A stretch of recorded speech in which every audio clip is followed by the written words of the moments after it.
what you said, he couldn't have hauled himself into his pit anyway, could he? Slaughtered, weren't he, when you left him at the Rovers? All right. There's no need to rub it in. But, Jack, where can he be? We tried looking in the coal shed. You'll take no serious, will you? Look, let's face it, Vera, he's warned us often enough, hasn't he? So last night he got his dander up, he got a few down at the Rovers, and he's beggared off to London, all right? But he wouldn't have gone without saying goodbye to us, Jack. I mean, that's not our Terry. Yeah, but you can't say goodbye, can you? You're afraid of losing your impetus, you see, so you just got to go. Yeah, but he hasn't took any luggage with him, Jack. You don't want lumbering with luggage if you're sleeping rough, do you? Look, a right fool kippered in the doorway with 2 executive suitcases. Doorway? Eh? What makes you such an expert, eh? Never even been anywhere. Well, I've thought about it often enough. So look, our Terry has gone to London, so shall we get used to the idea, shall we? Shall we try, anyway? London, eh? You hear such terrible things in London, don't you? Well, they've a lot to answer for them next door. They've ruined his lives. Broken up an happy family, and our Terry all on his own, heartbroken. Oh, God. Mixing with gangsters and cockneys and... Come on, Vera. Look, if I know our Terry, he'll be sorting a bird down in Soho now, lucky beggar. You're a great comfort to me, I must say. What a flipping birthday. Birthday? Yes. Forgotten again, haven't you? I've not. You have.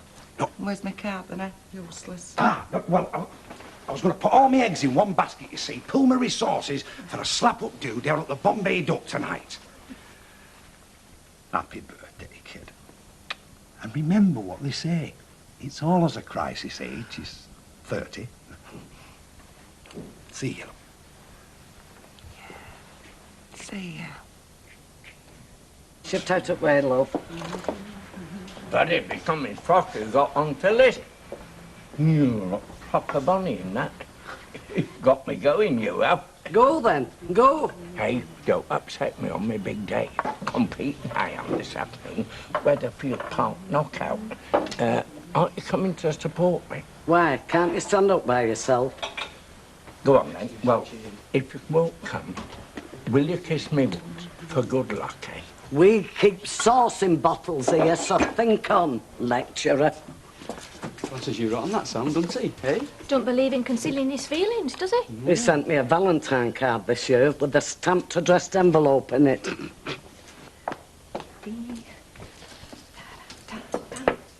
Special delivery for Miss Lynch. Special delivery for Miss Lynch. Flipping heck. What's this in aid of? It's your magazine, isn't it? Come early, so I thought I'd fetch it round for you. Actually, I'm escaping from Mavis for a bit. She's in one of her philosophical moods. You know, where she starts talking dead slow and arriving at all sorts of daft conclusions. Is that Frank's breakfast I can smell? Oh, I'm with you now. Sniffing for gossip, aren't we, and blaming it on Mavis? I resent that. No, it's just as I'm here, I thought I'd inquire the state of play. Why? Planning on swiping him, are you, like you did with PC Plod? I am taking a friendly interest because I think you look very nice together. Well, thanks a bunch. But we're not together. Not yet, any road. You're not? Well, I don't know. He's a fella, isn't he? He has been lodging here several days now. Well, I've knocked flirting in the head, haven't I? What are you taking up now? Boxing? I'm going to play me cards right, aren't I? Ah, gambling. If you like. I just don't want to blow it by doing my usual stormtrooping impression. It could be serious, could me and Frank. Oh, so he's giving you a sign, has he? What?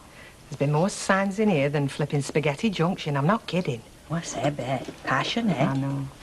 We shall see. So if you wouldn't mind buzzing off. Oh, hello, love. All right. Well, that's the bitter and lager sorted out. Super. So you're ready for your breakfast now, aren't you? Ooh, what? Hello, Rita. Hello, Frank. Well, it looks as if it's going to be a Rita's night. about to work herself back to cabin, aren't you, love? Yes. Yes, I am. See you, Frank. Bye.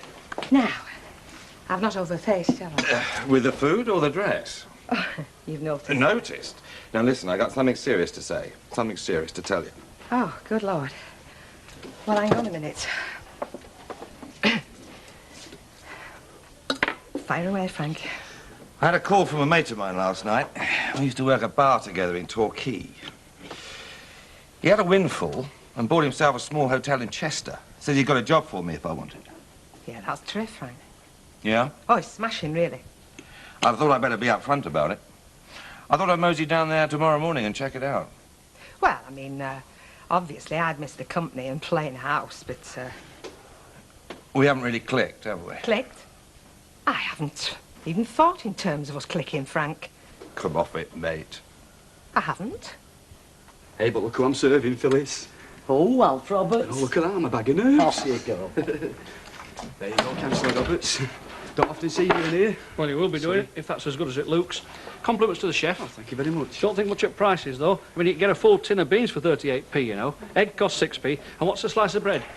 It's part of a loaf, innit? No, I mean, what is it cost-wise, you daft ape? Oh, yeah, sorry. I'll just go and fetch your tea. I've blown it. I've flipping blown it. He says to me, what's a piece of bread, right? Meaning cost-wise. And I said, it's part of a loaf, isn't it? Gail, sorry to trouble you. Could you just give me some change for that? We'd run right out of change. Yeah, hang on, I'll see what I can do in a minute. Go on and have a ham sandwich, please. Hello, Alf. Hello. Didn't expect to see you here. Thought you'd be supervising the building works at the shop. Yeah, well, I hate, you know, doing notes, so I made 3 cups of tea this morning for the lads. Then I thought, hey, up, 20 minutes of brew, and I'm paying. So I'm doing my impersonation of Egg on Ronnie now. How do you mean? I'm doing my cafe crawl, aren't I? Oh. Leave that to me, young Martin. I'll see to Yeah, it. but it's Councillor Roberts, Phyllis. It's my I table. know, I think he'll respond more generously to the feminine touch. Yeah, but I've got to try again. I've got to try again. Oh, no, that's what threw me. Listen, love, we share the tips, don't we? Yes. Well, you'll be on 30% of a £1 bit. Blimey, a quid. Oh, go on then. Is that right, Gail? Loaded, is he? Yeah, I suppose he is. Mind you, he's not famous for throwing it around. Still, it wouldn't do to underestimate, would it? I suppose not, no. Shall I leave the bag in for you to do a personal squeeze, or shall I do it for you? No, give it a quick twirl and then whip it away. I hate to see it stuck in saucer. Oh, we don't have such refined people in here. Hey, them lorry drivers come in and they swallow it lot and then spit it into thatch. Oh, that's disgusting. I know, and then they doff the pag ending and it stinks to high heaven. Are you enjoying your snack? I was. Where's that lad? He'd lose his head if it wasn't screwed on. Martin, relish. Oh, hey, Jack, have you got a minute? Yeah, the quickie. It's got nothing to do with rates, has it? Rates? No, forget it. No, just wondering about your Terry, like. Is he all right this morning? Probably I, depending on where he is. I mean, that's the problem, you see. We think he's beggared off to London. To London? Oh, my goodness me, to London? Yeah, I thought there was someone up last night. You know, he was hammering on Clayton's door there, and I told him to waste his time with them having gone away. Gone away? Yeah, well, there's someone putting a case and whatnot in the car, you know. Harry said they were going to Connie's mother's or somewhere. Really? Well, that's extraordinary. I mean, the whole family. Yeah, anyway, I couldn't get through to Terry at all, you know. He was that pickled. Pickled councillor. Salad cream. Sauce. Tomato sauce. Yeah, well, anything. I'm finished now. Oh, he's finished now, stupid. Stupid. Oh. Anyway, you think your Terry's gone to London, do you? Fine. Do you know, I've never seen our Vera like it. Broken-hearted she is, and it's her birthday and all today. Vera's birthday. Hey, what a mess. Anyway, I'll ring up later on today, eh? Let's hope so. Let's sigh. I'll see you, Mavis. Oh, Thank you for the help, love. bye. Bye, love. Ta-ra. See you, Councillor Roberts.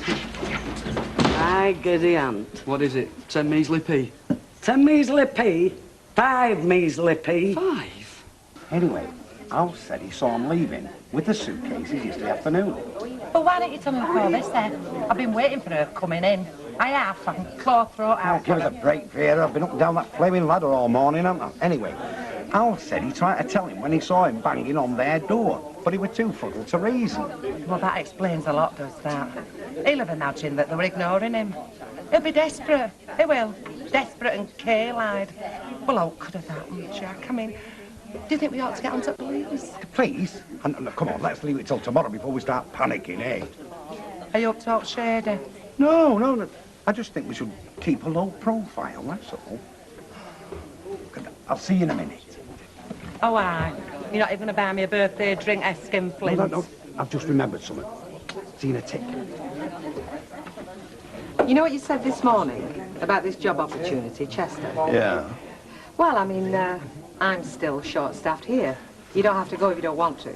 Well, thanks, Beth, but I mean, something permanent has to be considered, doesn't it? That's what I mean.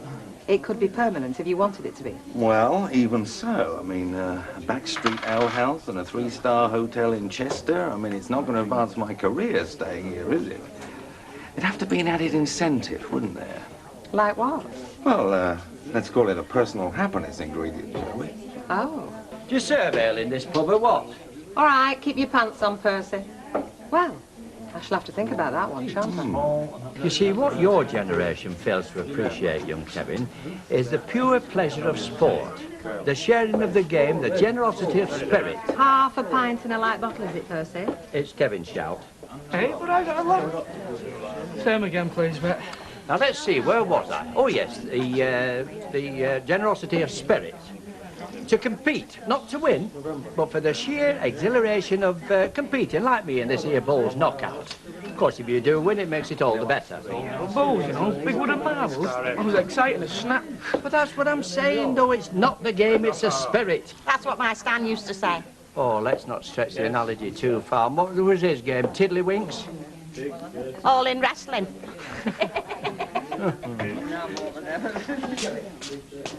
Look up, love. Might never happen. Already has.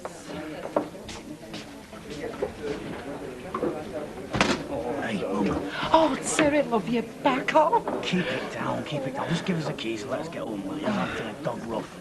Well, what's happened to your love? That yours? Look, I'll tell you when I get home, okay?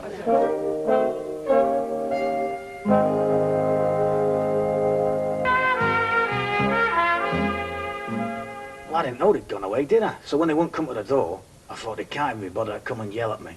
Felt like knout. I knew it, love. I knew that's how you'd be feeling. And that's how flesh and blood they've got in there. Next thing, I'm at Manchester Piccadilly getting a one-way ticket to Euston. You're driven away from your own home, eh? It's criminal. Midnight train, right? Only trouble is I'm 3/4 of an hour early, so I fell asleep on a form. Anyway, when I woke up, somebody had been through me pockets, nicked everything. Me wallet, tickets, keys, a lot. You're lucky to be alive. Yeah. Oh, love, I've been imagining all sorts. Anyway, the station master put us onto the police. Only they told us not to get so worried in the future and advised us to change the locks because they'll have us address, you see. Well, they'll find out worth nicking in here. Anyway, I left it down to Old Trafford, you know, on the way to the M6 and started itching a lift. Only I must have looked the right sight because nobody bothered to pick us up. So, decided to come home. Anyway, happy birthday, Mum. I thought you said they'd nicked all your money. Yeah, about £1 out of my ticket pocket. Oh, and you spent it on me. Yeah. Any cans about? Yeah, there's someone at sink, I think. Knock it off. Oh, Terry, what a lovely birthday. To wish you all the pleasures that birthday time can bring, and also through a pleasant year, the best of everything. Ah, it's lovely. What the flaming hell's this? I have just spent a £5 on these to book your mother up. What are you doing here? I thought you'd have been busking in Trafalgar Square or doing a town with some reformed stripper or something. Shut it, Jack. He's had an awful time. He's been robbed and...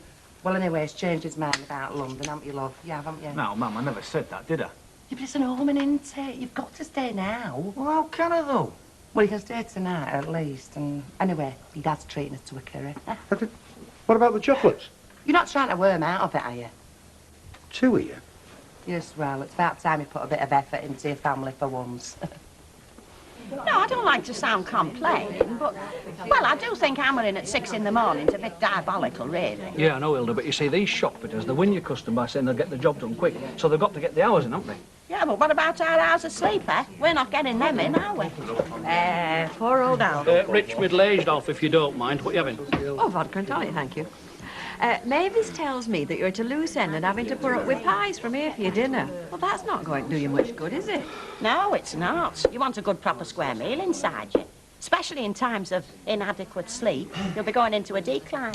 Well, I was just thinking, Alf, why don't you come and have your tea with me and Kevin?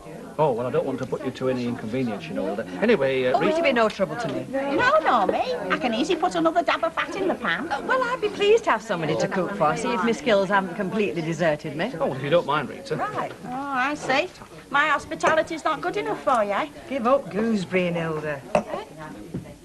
Oh, I see. No, you don't, Hilda. About 6 o'clock, then. Smashing, yeah. Listen, I'm just going out at the library. I'll kill a couple more hours. Thank you, Hilda, love. Ta-ra. Infected you with the desire for male comely on top? Don't talk, Dad.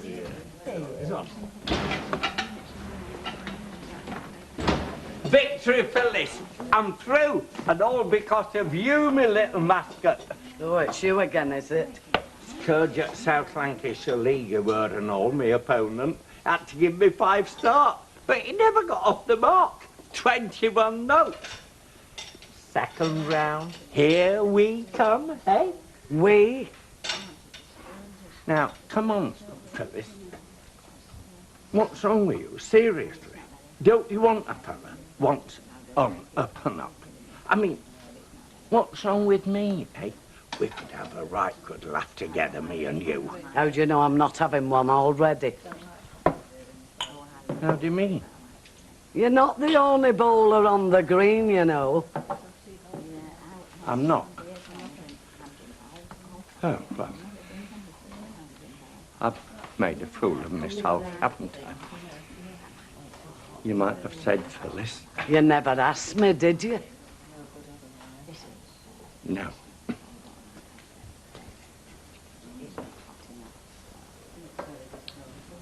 No. What's this about other bowlers on the green? Well, I had to put him off, didn't I? Granted. But you're not pinning your hopes on Percy again, are you? Spot more coffee to round things off? Hey, you're spoiling me, lass, you are, really. I've enjoyed it a lot. It's a long time since I had the inclination to cook for anybody. Oh, well, I'm glad it was me that brought it out in you. It's been nice having a bit of decent conversation and all, even though we did tend towards the morbid. Yeah, well, really, Len, we've both been through it, haven't we? Still, we've got good pals in each other now. Now we've got all that silliness out of the way. Oh, you mean me? Fancy me chances. I felt awful, you know, telling you not to come to Blackpool. So did I, and all. I'd spent a blooming fortune on new togs, you know. Anyway, as you say, that's all behind us now. I can look forward to a new beginning now, can't I? Must be very exciting for you. Oh, it is. It's a new lease of life, Rita. You know, I'm a different fella. Well, I will be. Well, it's only in coffee, but here's to it. To a new style shop and a new style Al. Will you be having brass band and bunting and Lord Mayor for the official opening? Well, no, I did think I might be a bit racy in that, you know, as a token for the future. You devil, what have you got in mind? Well, I did think I'd try and book Miss Weatherfield for the afternoon. Oh, Mr. Happy's back, isn't he? Drop dead, eh, Lynch? Now, matey. Don't mean to mark your card again for you, do you? No. So just pour us a pint and leave us alone, eh? Yes, sir. What happened to the London idea, eh? Gone out the window, is it? I'm off tomorrow. Ah, but tomorrow never comes, does it? Look, I said I'm off tomorrow, all right? I can't hang around here, can I? Everybody knowing your business, pointing a finger, sniggering at you. Cheers. Come over here a second. Come. Have you got on your mind? Well, the point is, Terry, why don't you make up your mind, then? All this dithering. I mean, it's playing havoc with my production figures. Oh, that's typical, that, isn't it? Flaming selfish. You're the one that's being selfish, chum. I'm serious. Your mother's in a terrible state. Can't work. Not even making any decent jokes, so if you're gonna go and stop pretending, eh? Mate, I never asked for your advice. Why don't you go and bore somebody your own size, eh? Look, I know how you feel. I just want to be helpful, that's all.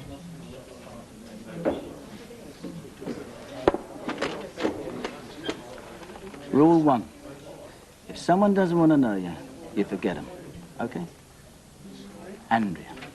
Rule 2, you don't mess around with schoolgirls. She was 18. I couldn't care less if she was 48. She was in a classroom all day and living with her parents.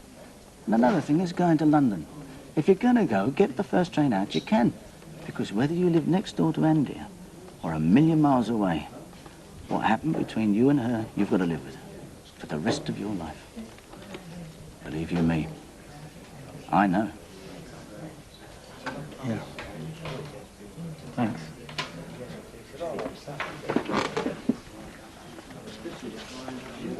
Large scotch, is it? And we've got to try and talk him out of going tonight, Jack, at this meal. Oh, you have your mean. 5 hours, it'll be off like a shot, won't it? Look, why do you always shirk your responsibility there? I don't. You do. Denied father in after all on 6 flipping months. Ah, well. Ah, well, no. Look, that's your son there going down the neck. I'll not have you standing by watching and saying notes. Yeah, but I can't speak help me, though, can I? Well, how do you know then, if you never even try? All right, Terry, love. Yeah, ready for this cut it an are we? Well, we are when you get changed, love. Don't mind me like this, a Bombay duck. Oh, but look, I mean, we've gone to a bit of trouble, haven't we? And you've slept out all night in them things you've got on. I'm all right. I'm casual, aren't I? Oh. Hey, you can get upstairs and make yourself look a little bit decent. Otherwise, you're stopping home. Now, I mean it. You might have a broken heart, but you can show a little bit of self-respect. A bit of respect for your mother on her birthday. Yeah, all right, I'm going. Hey, thanks now, kid. That was the least I could do, innit? Yeah, but thanks all same.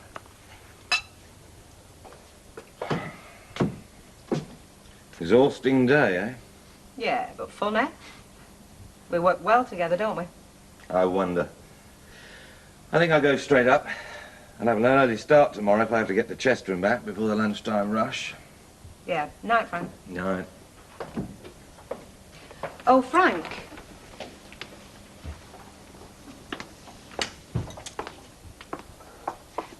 About what you were saying at dinner time. About staying here permanent. If there was personal happiness. Yes. Well, I mean, I don't want you to think I've been standoffish because I don't like you. In a way, I've been standoffish because I do. I like you a lot. I quite fancy you. In fact, there's nothing more I'd like than an early night with you. But you see, I'm not interested in out-temporary either. Personal happiness-wise. Well, me neither, Bet. Me neither. So, do you reckon we stand a chance of happiness, me and you? A real chance? Bet. I haven't bullied you into talking like this, have I?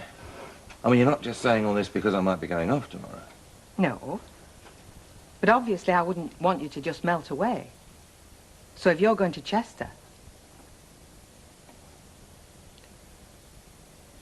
Well, do we stand a chance? Oh, yes.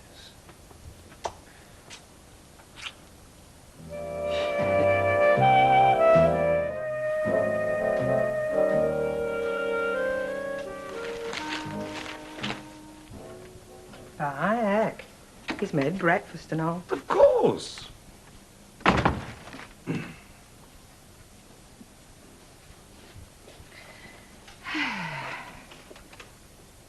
Hey, you.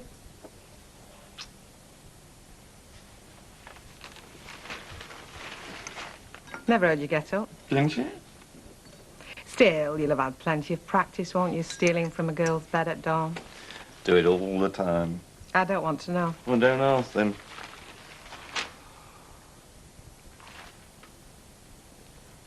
So what's your programme for today? I thought I'd just let it happen. You're very good at that. It's an art. What about Chester? What about Chester? Well, I thought you were going for a job there today.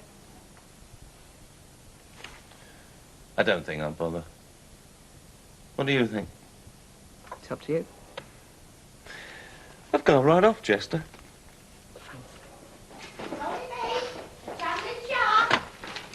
Morning, Hilda. Morning. Do you fancy a cup of tea? Get yourself a cup if you do. No. No, thanks. I want to get stuck in this morning. It's Kevin's birthday, you see, and I want to get finished soon. Suit yourself. Right, then I'll make a start. Poor Hilda. Do you know, she gets that many shocks. It's a wonder she's never been electrocuted. Hey, you! Stop behaving like husband. Oh, make another pot of tea and shut up. Yes, sir. How much that meal cost me last night? I've no idea. Best part of 20 quid. 20 quid, eh? You've got to hand it to them Indians, you know. How do they get us to spend good money on bowls of rice? I'm not even wild about rice pudding unless it's got currants in. Oh, stop moaning. It weren't my birthday. Well, it's a bad if I'll tell you, I had all them afters. Only a pig eats 3 ounces of sherry trifle. Yeah, it was grand to see lad enjoying himself for a change, even after all he's been through. Certainly goes to London the better for me. Don't say that, and definitely not to him. We don't want him going down to no London. It were bad enough when he were in army. Worrying where he were and what he were doing. And one thing he wasn't doing, he wasn't eating 3 lots of sherry trifle. Oh. Where did Indians learn to make sherry trifle? Oh, hello, love. I didn't expect to see you up till dinner time. No, he didn't get up because he was hungry, and that's a fact. Oh. Do you want me to make you a bit of toast, like, for breakfast? I mean, I have time to do it if you want. No, cornflakes will do. I'll have all next week. So what will you be doing today then, silly love? I've not decided yet. Oh, so I can expect you back here at dinner time? Yeah, probably. See you later then. Ta-ra.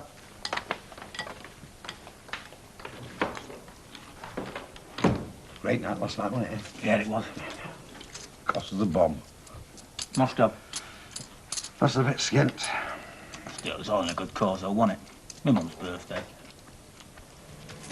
You're lashing out, aren't you? Bacon and egg sandwiches and vanillas for your 11s. The boss is paying. Oh, can't be bad. Special occasion. It's my birthday. Oh, many happy returns. Thanks very much. How old are you, love? Sweet 17 and never been kissed. 20 and fighting the women off by the hundreds. Ta-ra. Bless you. Ta-ra, love. Ta-ra. I wish I was 20 again. I know what I know now.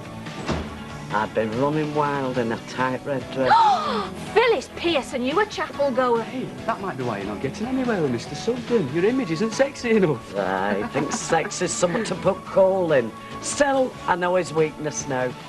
Bowling. Oh, yeah. Oh, you're not going to take up bowling, are you? Don't forget your bad leg. My egg. I'm going to be his biggest fan, aren't I? Oh, aye. And what about your other beau, Mr. Tyndall? He's not going to like that one bit, is he? He's a reserve, this Sam. Phyllis Pierce, the world's first crown green groupie. Right, that's me finished. Good. Of course, it makes it a lot easier now, only having the one bedroom to do. You know me, Elder. Always thinking of other people. The greatest happiness for the greatest number.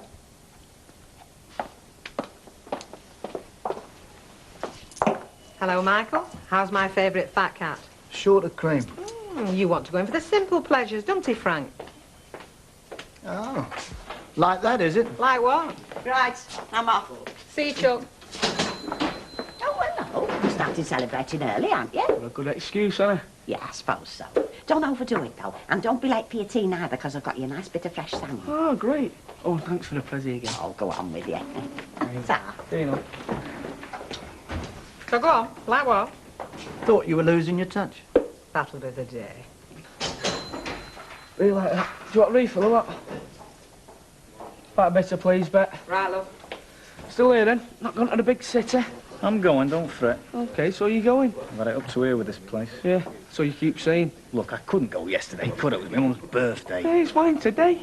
Shut your eyes, purse your lips and see what God will send you. You're not going to kiss me, are you? Of course I am. No, I don't believe in kissing. It's unhygienic. Oh, well, I wasn't going to charge you for this, but in that case, it's 64p. Oh, no offence, man. Not taken. I just hope all your clogs start letting water in. Many happy returns, love. Cheers. You know what Mrs. O got me for my birthday? Only Bruce Springsteen, didn't she? She got talking to some skinheads in Crawford while she was buying it. Kept well on my toy.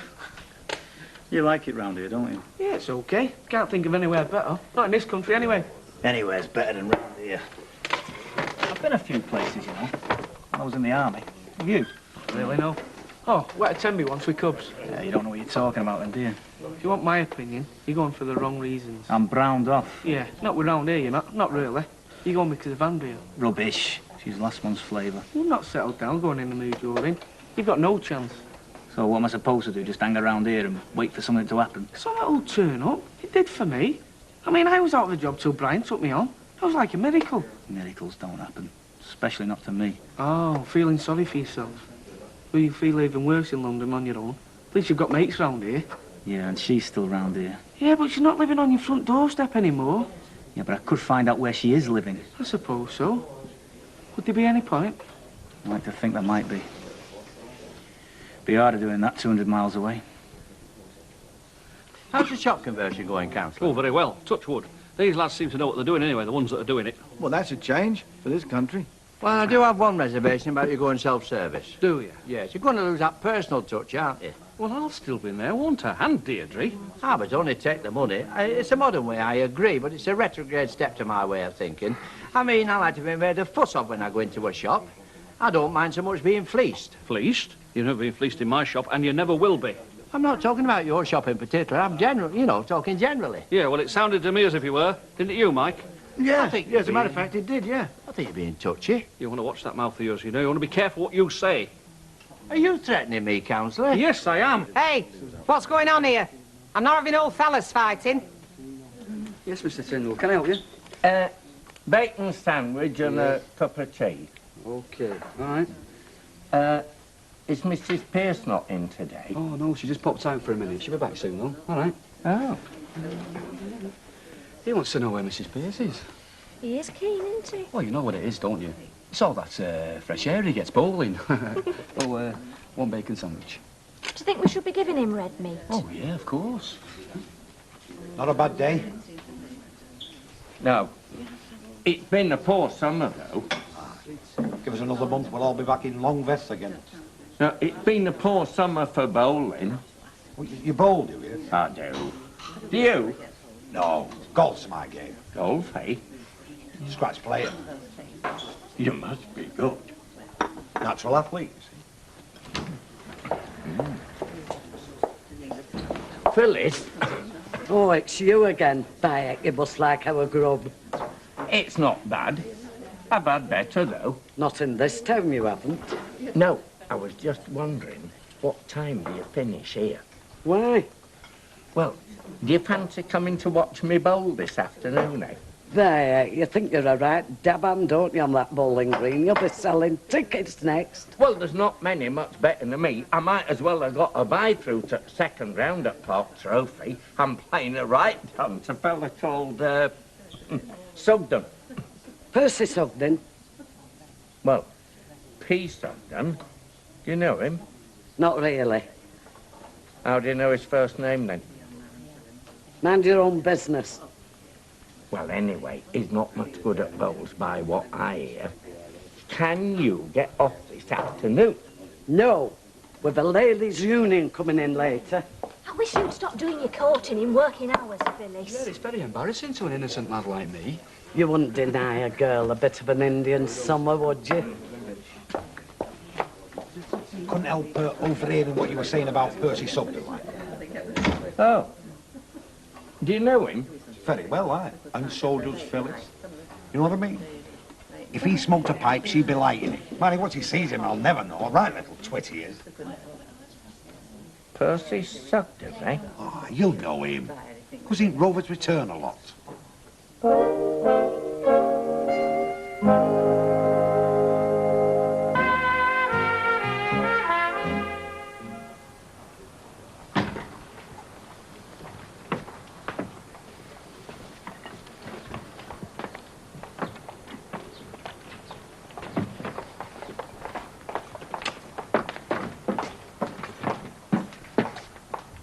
Come to gloat, have you? Gloat.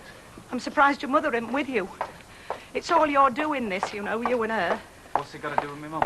I never wanted to come and live here, but I could have put up with it if you lot hadn't been next door. I'm talking to you. You've driven us away from here. Do you know that? Don't be so daft. Don't turn your nose up at me. I had you taped first time I set eyes on you. You're just a rough lad like a lot more. Andrea didn't think so, did she? We've had to slink off like criminals because of you.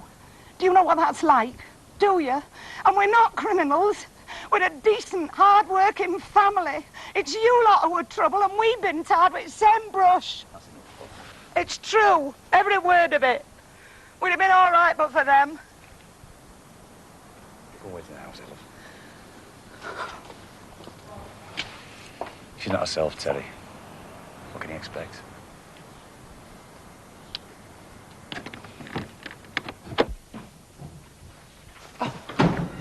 Where have you been?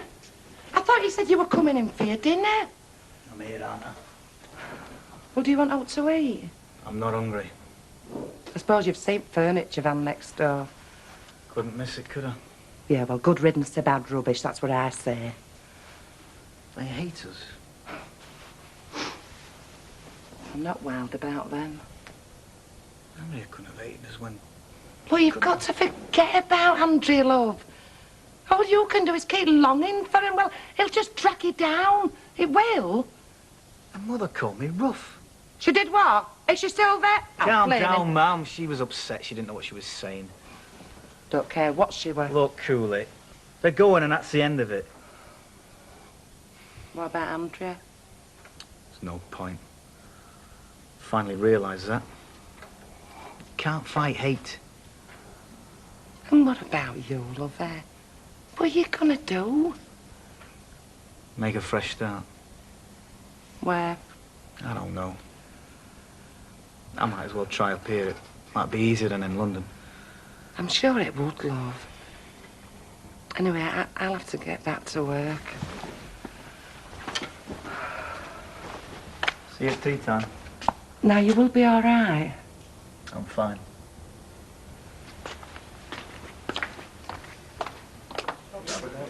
Hello, Percy. All on your own, here, are you? Sometimes your own company's best. Oh, yes. This is where you're spending your time while the shop's being converted, is it? I keep trying to throw him out. He won't budge. What are you having to drink? It's all right when I come in for a bottle of lemonade. Hey, it's very expensive here, is that? Now, watch it, Alf, or I'll boycott your mini-market. 60p, love. See, Thanks. what did I say? We sell that for 56p. It's worth an extra 4p to be served by me, isn't it, love? Of course it is. Hey, listen, what are you doing for your meals today? You can come to our house for your tea if you like. No, I'm booked up, sir. Rita's again. What's going on? Nothing's going on. She's merely being a good neighbour while the shop is in a mess. She can be very neighbourly, can Rita. She's such a warm person. Now then, you two. After all, love. See you tomorrow. Oh, hey, don't forget, first thing in the morning, bright and early, grand opening. Has he bought himself a pinstripe suit, too? Yes, my love. Light bottle. 42 pence, please. Do you know, Percy Sugden? Yes, that's him, over there.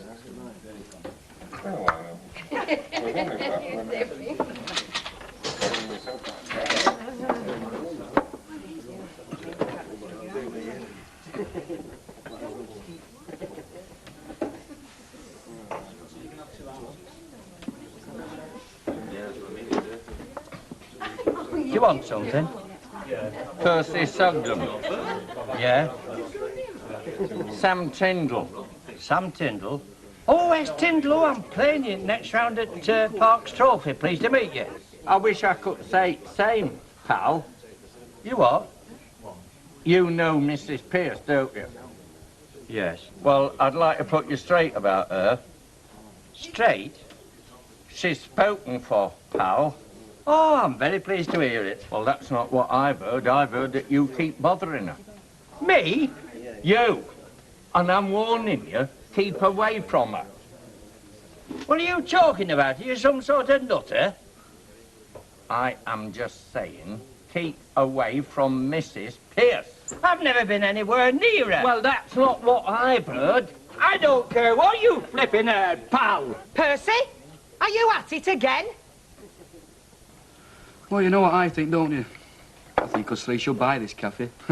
I mean, who makes it the roaring success? It is, eh? I mean, we do. It's not a roaring success at the moment. It's empty. Yeah, but it makes a bomb, doesn't it? Yeah, it doesn't do bad. So, we buy it, and in a couple of years, we're millionaires.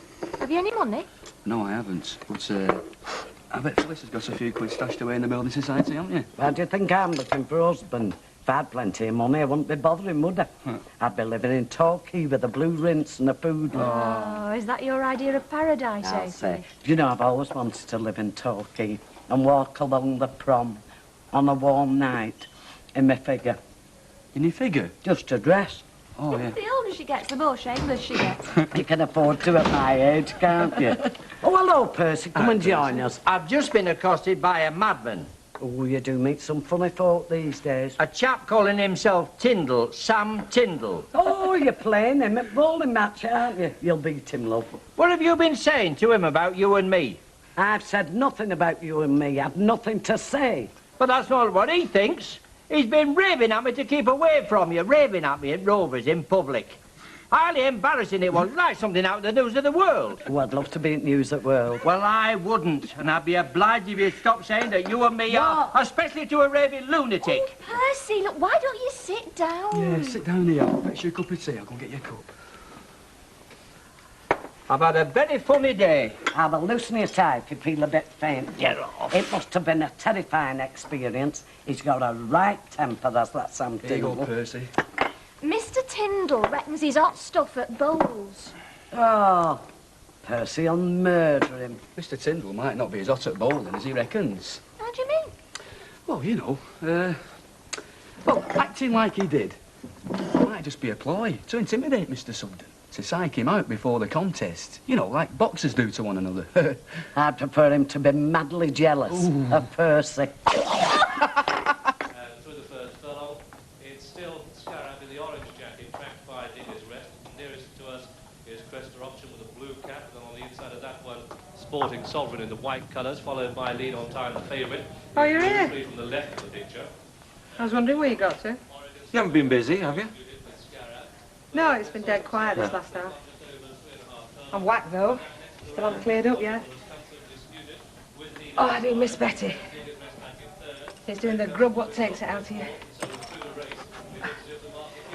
I thought I'd go to a sauna and sunbathe later. Do you know there's anywhere close here? Baths in Forest Street, just off the precinct. Great.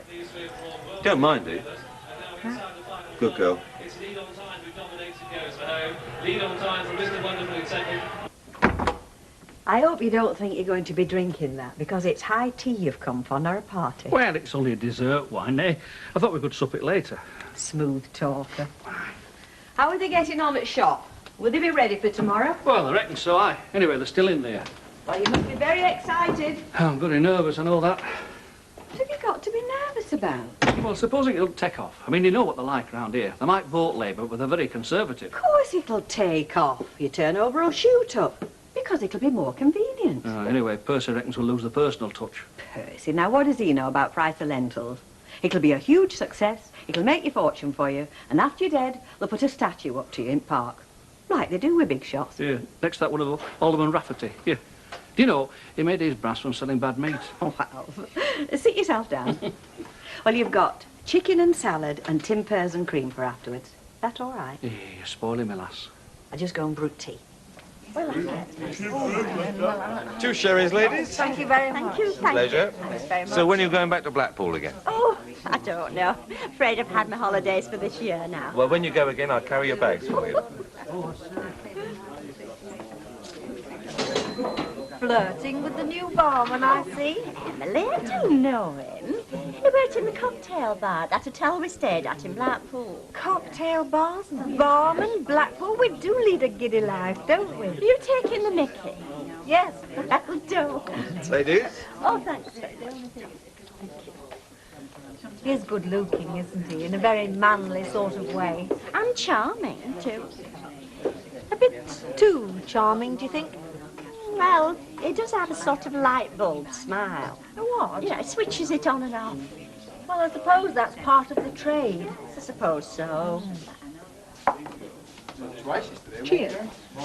I'll pay for it. Don't be silly, Gav. I like the odd whiskey. They say it keeps the blood thin. As long as it doesn't cool, eh? Ooh, no chance.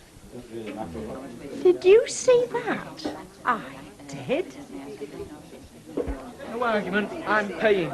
I'm fine. I got something to celebrate, remember? Oh, I've got something to thank Mrs. Hunt for. A lovely meal and a great pleasure. Oh, you're very welcome, love. Aye, not satisfied with one young man to squire, you've got to have two. Yeah? And they're falling out about who should buy me a drink. Jezebel. Well, you can talk. What about Donna Meach over there? Did you buy Matt soup? Now, Wilder. Right, who's ordering? 2 pints, please, Mrs. Ogden. I'll have a port and lemon, please. Well, this is very nice, isn't it? Do you know, I am pleased you've decided to stop with us, Terry. I would have missed you for one. I know that, Mrs. Ogden. That's why I decided to stay. Oh, go on with you. I suppose it could have been just a friendly kiss. Do you really believe that? No. Doubt if Bet's ever experienced a friendly kiss. Wait till I tell Rita. Hey, steady on, Alf, you'll have me tiddly. Hey, it's grand as out, this wine, isn't it? Yes, it is. I don't usually like sweet wine. It's a funny life, isn't it? Funny peculiar or funny ha-ha? Both. Well, it does have a habit of creeping up behind you and kicking you in the pants, I'll say that for it. We both know about that, don't we? Yes, we do. That's not the only thing we've got in common, neither. Hmm? Well, I mean, we're about the same age, aren't we? Almost. And we've both got our own businesses. We both like the same things, I think. We're like two peas in a pod, really. Will you be staying open late like you do now? Well, I'm hoping I won't have to, not if I get the business. Well, you're bound to, aren't you? I mean, especially if this new estate goes up. Well, it won't do you any harm, will it, either? No, it won't. Do you know what I can see us doing? Merging and really cleaning up round here. Well, anyway, Alpha, here's to the opening tomorrow. They'll be queuing out into the street. Oh, I'll drink to that. So were you a £5 missing? Yeah. But Will didn't take it. No. Well, why did he have to go? Because by the time we'd found out, He'd already got this other job and he didn't want to come back. Oh, however did you manage, lovey? With a little help from my friend. What friend's this then? Remember Frank? Came from Blackpool. Is he still here? He is. And thank goodness he is and all. Taking him on permanent, though. Well, I won't be surprised. I mean, there's now been said. It's more a sort of an understanding. Oh, I see. Morning. Hiya. Betty. How are you then, eh? Oh, I'm very well, thank you. And how's little, Peter. Peter? How did he take to his grandma? Oh, he's a little treasure. He behaves better for me than he does for his own mother. I didn't tell her that, though. But does he sleep? Oh, yes. He dropped his 2 o'clock feed, so goes right through the night now without stirring. Clever lad. He's not the only one, is he? No, I don't know what you mean by that, but still. Listen, do you need me for a little while longer? I just want to have a walk out. Not particularly. Good, cheers. Bye. Well, Well, what? seems to have a bit of a way with him. He's my little treasure, Betty. And he'll behave for me and all. Really? Miss Weatherfield? Yes. Alfie's getting Miss Weatherfield to do it, isn't he? Getting Miss Weatherfield to do it. To open the shop, you know what I mean. Yes, he is. It's May Bradbury's eldest girl. Oh. Bonnie lass she is and all. And so what time is this grand opening to take place, do we know? Yes, 1 o'clock sharp. And not a minute too soon if it's going to help Alf to relax. Honestly, he come round to the house last night for a bit of supper. And the way he was going on about it, you'd think it was the Aswan Dam or the Channel Tunnel they were opening. Well, it's important to him, Rita.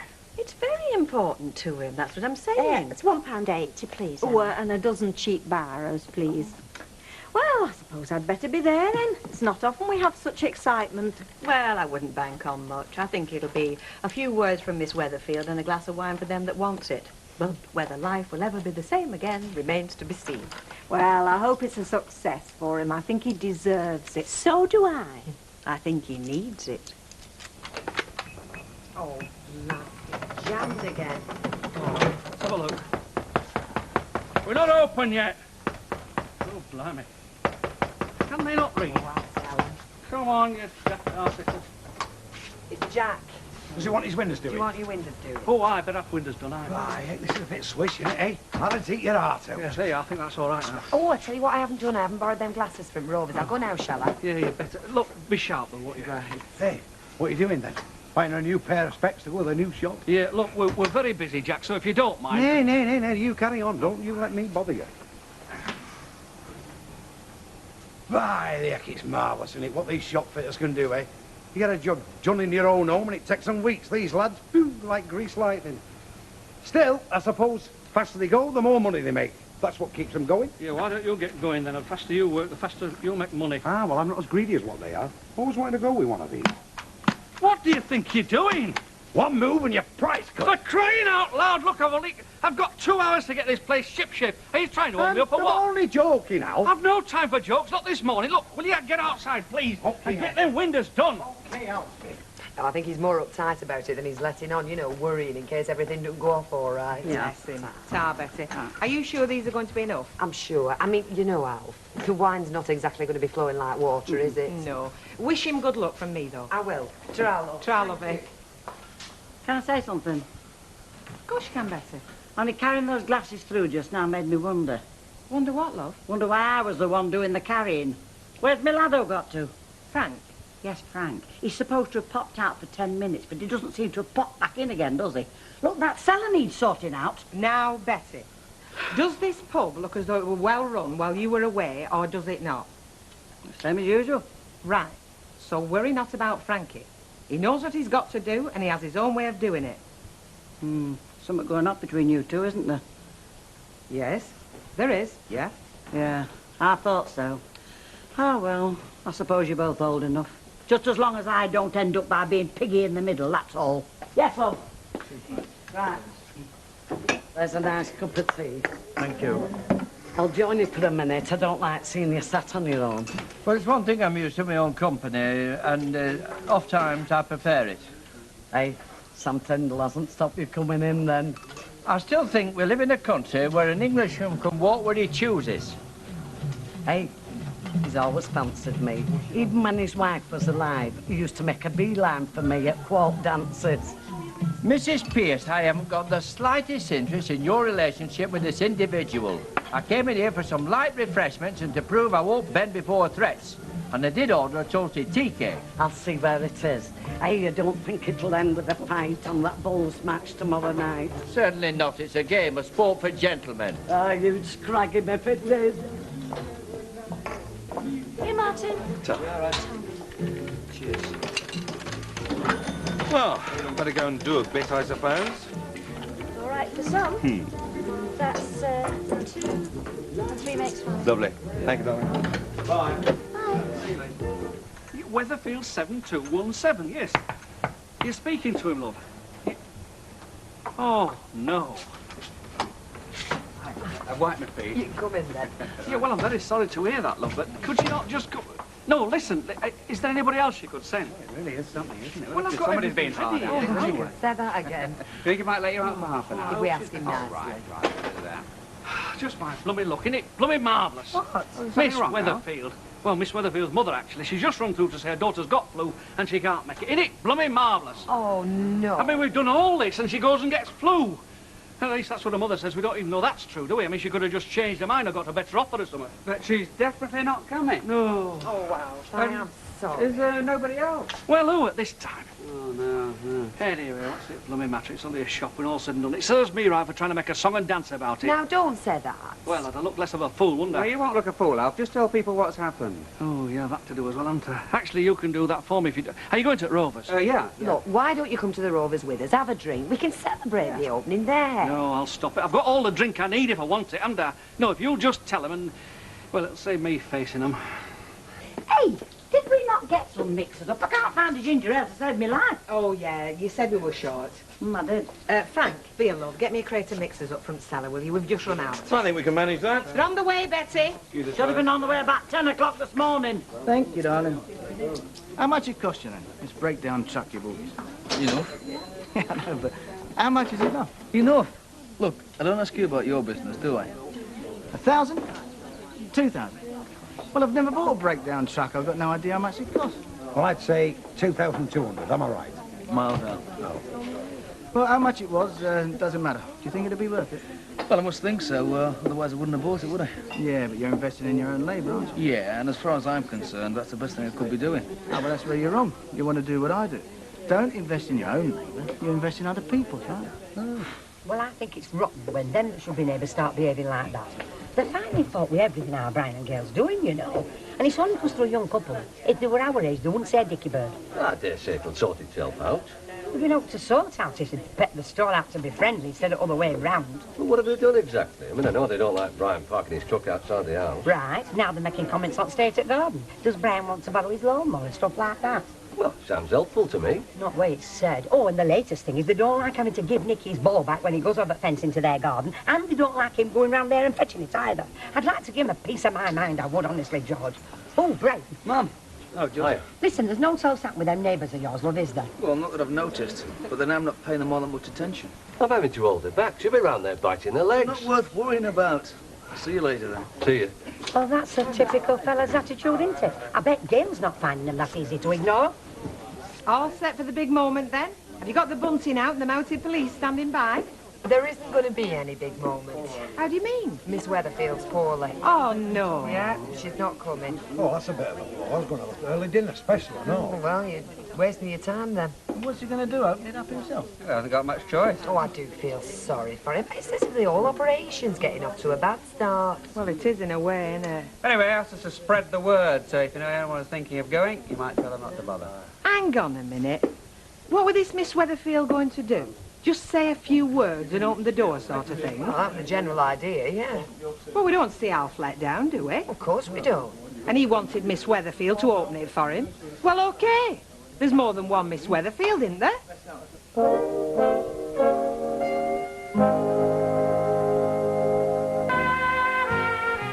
Deirdre's been telling us about your Miss Weatherfield being poorly. Ah, well, can't be helped. Anyway, I was probably making too much fuss about it, so it serves me right. Now, you don't mean that, Alf, and you know you don't. You'd still have her to open it if you could. Yeah, well, there's no point in arguing about that, is there? So if you just tell everybody that there's no to come for now, unless I want to do a bit of shopping, like. Now, listen, Alf. Me and some of your pals have had our heads together.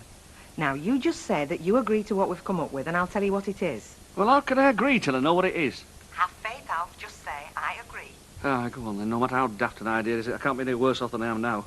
I agree. Yeah, all right, I agree. Yes, yes, yes. What is it? Come on. It'll be over before we get there. Come on. Too late, we're closed. Hang on a minute. The sign on the door says open. Anyway, how can you be closed when you're both here? Oh, he's got us there, serving them. I was going to anyway. Thank you, Maeve. I'll have a packet of my cigars, box of matches, please, darling. Are you going to watch Miss Weatherfield open our shop? Miss... Oh, so that's where you're going, is it? Well, isn't everybody? For £1.40, thank you. Well, as a matter of fact, I'm not, but I wouldn't mind if I had the time. I'd like to see what sort of a mess she makes of it. And why should she do that? Ah. Well, I know something you don't, but I won't spoil it for you. Have a nice time. Spoil it. Come on.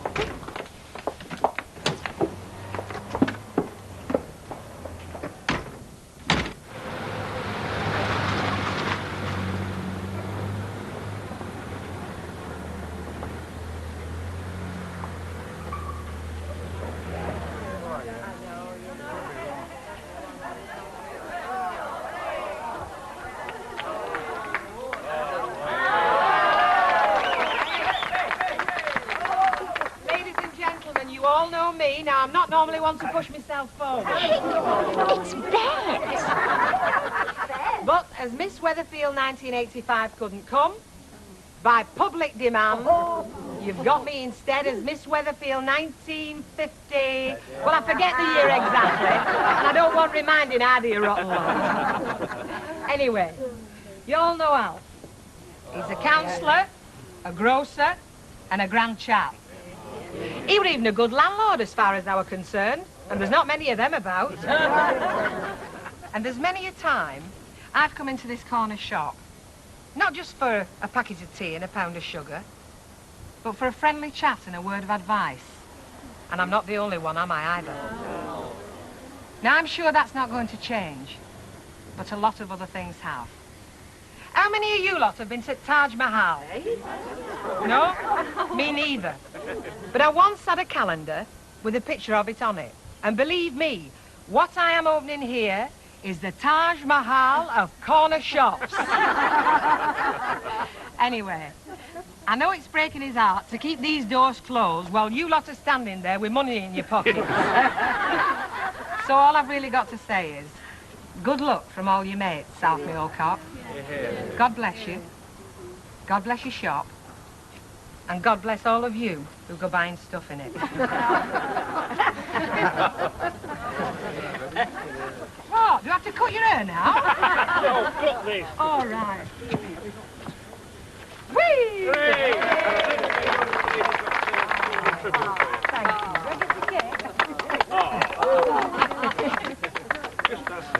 Come on, and we'll go have a glass of lemonade.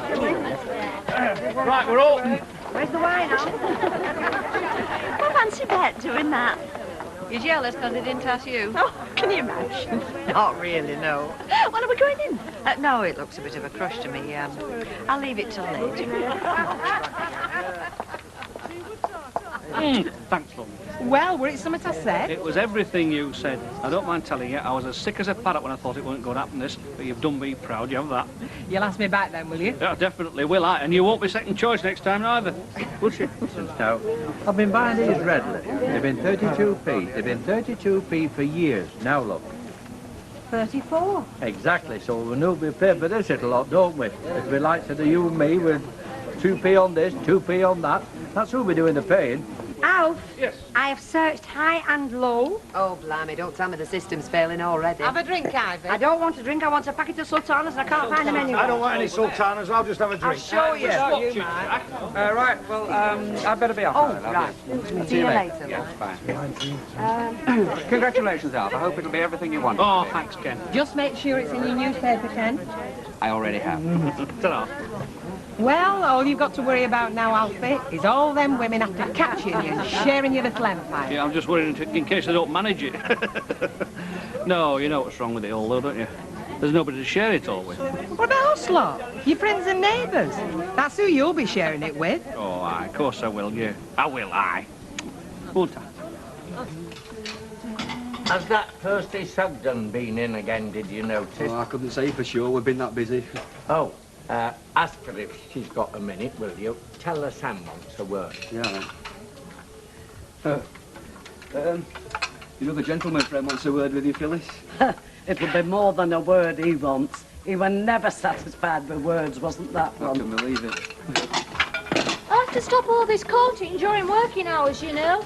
I blame the parents. They let them run wild, you know. Hi, love. No, I can't stop. I'm going to be late tonight, so I won't be able to give you a lift home like we said. Does that mean I don't get a luxury ride home in a pickup truck? You don't. Oh, well, make him next door a bit happier anyway. Aye, I'll make him happier. One more word, and I'm going to park it right in his front garden. See you later. See you. Bowling club outing, you know. You've been on them before. Oh, many a time. Well, they've started taking bookings for this year, so I'll put us down for a couple of seats, will I? You hold your horses, I might get better offers yet. Oh, that Sugden fella been sticking his nose in again? Well, what if he has? Oh, you wait while I get him on that green tomorrow night. He'll wonder what's hit him. All right. Well, I will wait. I'll wait and see which one of you wins. And then I'll decide which one of you I go on pouting with. That'll give you something to play for, won't it? Won't make no difference. It'll still be me what you sat next to on the back seat of that Shara.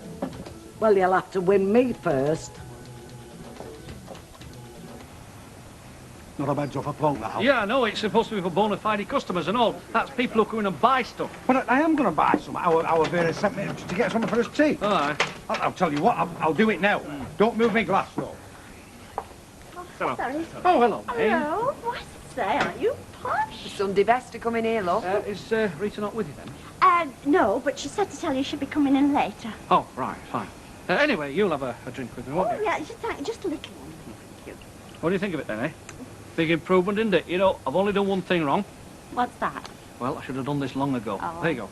Oh, thank you. Ah, you got to move with the times, you know. Yes, well, it's going to make the cabin look very old-fashioned. Oh, no, I don't think so. I mean, it's a different kettle of fish altogether, isn't it? Newspapers. I mean, you don't need displays and refrigerated storage. No, no.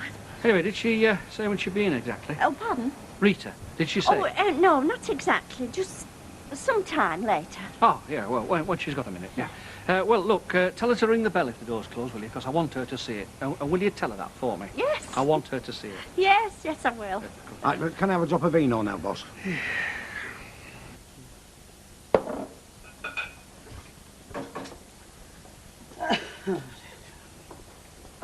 I'm glad you enjoyed yourself.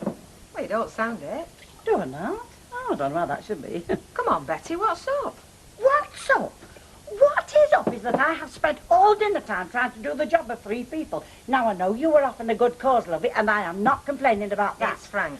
Is he supposed to be working here, or is he here just as a friend of yours? Working here. I've got a bit of news for you. It doesn't show. He spends more time talking to folk than there is serving them. That's when he's here at all. OK, Betty. I'm sorry. I'll have a word with him. I promise. Oh, well, that's up to you, love. I'm just not happy the way things have been today. He's used to a different setup, you know, big hotels and all that. Oh, yes. Come and have a cup of tea, eh? No, I'll get off, love. Thanks all the same. Oh, Betty. Look, lovey, I don't want to fall out with you. No, honest, I don't. Just have a word with him, eh? I will. I promise you, love. Okay.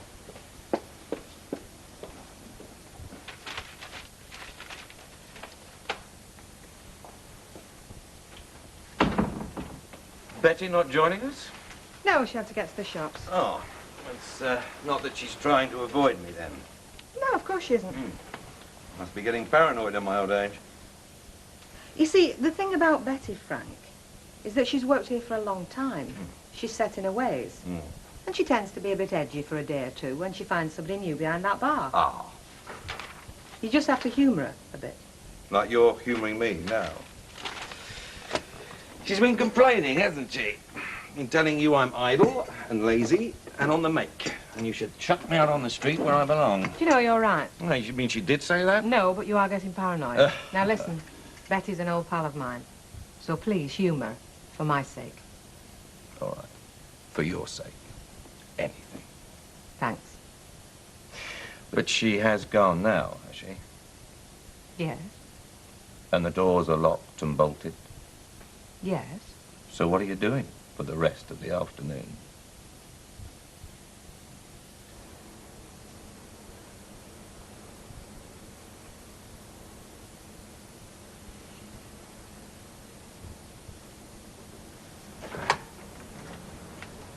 Rita. Hey, this is looking a bit different to when I saw it last. Aye, it's not bad, is it? You know, I should have done this years ago. Oh, you have a drink, won't you? Hey, I hope you're not closing on my account. I'm closing because I want to have a drink with you in my new shop. I think that's a clean glass. I see Bet had to step in and save the day. Aye, she's a good lass, is Bet, you know. There you go. So, Cheers. cheers. All the best, Alf. And I mean that. Oh, I know you do, You know, I should have done this long ago. I mean, it's 5 years since Rennie died. And you know what it's like. You mark time and you find life's passing you by. Anyway, I've been tied to the past long enough. I mean, this is day one, is this? And you know, of all the folk, you were the one I wanted to be here. Did Mavis tell you? Yes, she did mention. You know, I'm very fond of you, Rita. You know that. Yes. I mean, we're in the same boat, really, aren't we? I mean, you know, we both found ourselves single, like, you know, without wanting to be. Alf. You know what I'm going to say, don't you? I want you to marry me, Rita. There, I said it. I want you to marry me. Oh, I know I've had a drop or two, but it's been that sort of a day, hasn't it? I mean, I haven't supped all... Well, I've had more than a drop. But anyway, sober, I mean, I would say exactly the same if I was as sober as a judge. Let's leave it till you are, eh? So then what? Sober. Oh, no, it wouldn't be... I mean, it wouldn't be any different. No, but it might sound a bit different. Well, all right. The lady's privilege. Yeah, all right. But you'll see tomorrow. Sober, I'll say exactly the same. What do you mean, a sort of gallant folk? Aye, not too fancy, you know the sort of thing. Places of interest in the Lake District. It's a long shot, I know. Look, don't worry, I'll get one in town. No, look, if my memory serves me right, I've got exactly what you're looking for upstairs, and I know just where to put my hands on it. It won't be a minute. Don't bother, look. Oh, it's no bother. If anybody comes in, though, don't let them go. Aye.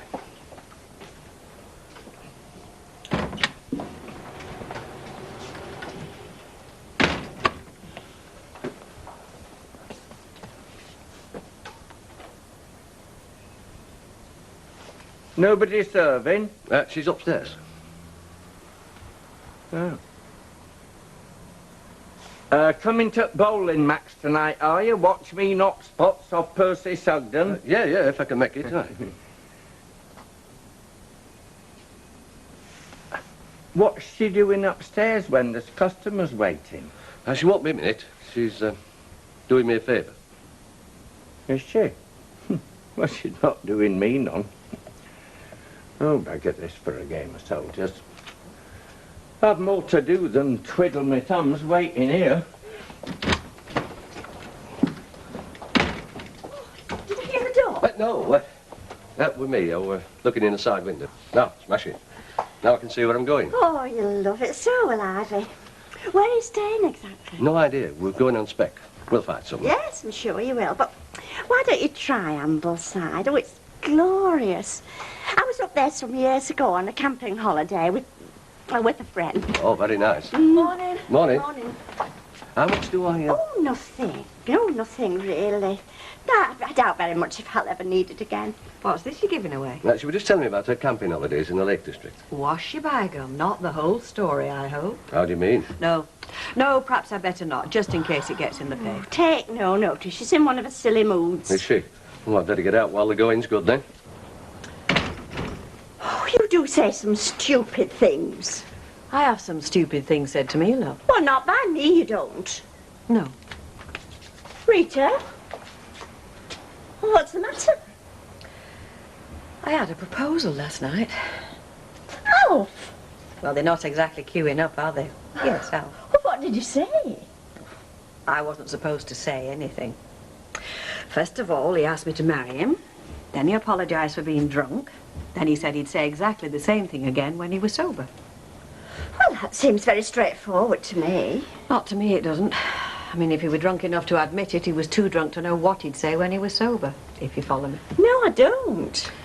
All I know is I'm dreading that phone ringing. Well, I don't know what you're making such a thing of it for. I mean, if you want to marry him, you say yes, and if you don't, you say no. Oh, of course. You found it very simple.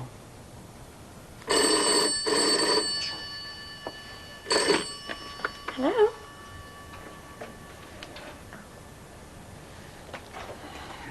Hello, love. It's me. I thought perhaps we were going to get together sometime today, saying we've got some unfinished business, and this time I'm sober. Morning. Morning. Hello. Look, it's a bit difficult here. Can I meet you in the robes at dinner time? No, no excuses. Look, there's nothing more important than this, is there? Can you be in there for 1 o'clock? Yeah. Yes, I'm here. All right, Al.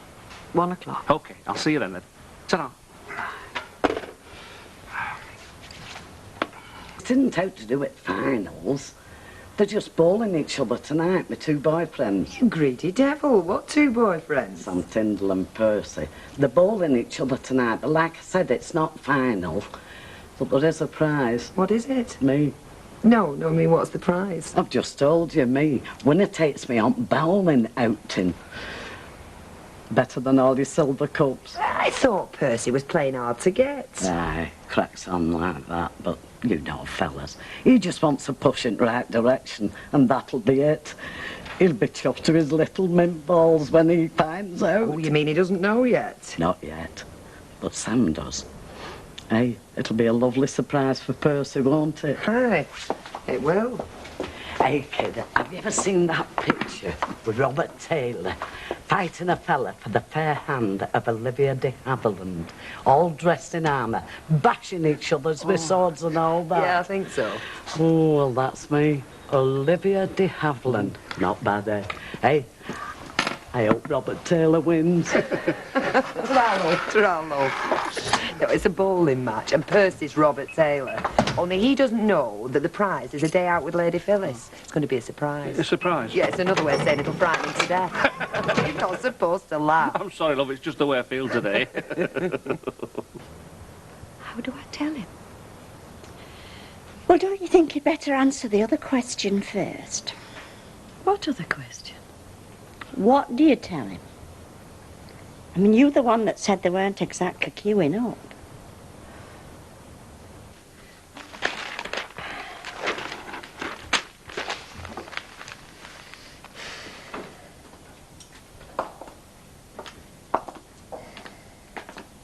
Finished already? No, I've just got the cellar to see to. Don't let Betty catch you with that paper. Now, let's get one thing straight, Bet. I do not care what Betty thinks of me. It's what you think of me that matters. Now, answer me this. Is it or is it not true that I can do more work in an hour than most of your hired help can do in a day? Yes, it's true. Yeah, always been my problem. I'm too efficient. We had an under-manager down in Blackpool that was forever wandering into the bar saying, "Nothing to do, Mills." And whenever I said no, he couldn't understand it. I should have been flying around doing, I don't know, I'd done it all. But that's the way I like it. I work hard, and then if there's time left for other things, then great. And it's great with me too, Frank, but you know what she's like. A student of human behaviour, Bet. I know what Betty's like. So why not? Go slow, make the work last longer, change my whole way of life. Would it hurt? Not physically, no, but I might get a twinge every time you choose between Betty and me, knowing you're going to take her side. Still, if that's the way you want it. I've poured you a cup of coffee out, lovey. All right, lovey. Don't I get one? Oh, I'd have thought you'd have wanted to wait till you finish your work. You're absolutely right, Betty. As always, I shall attend to the cellar. Poor starky devil.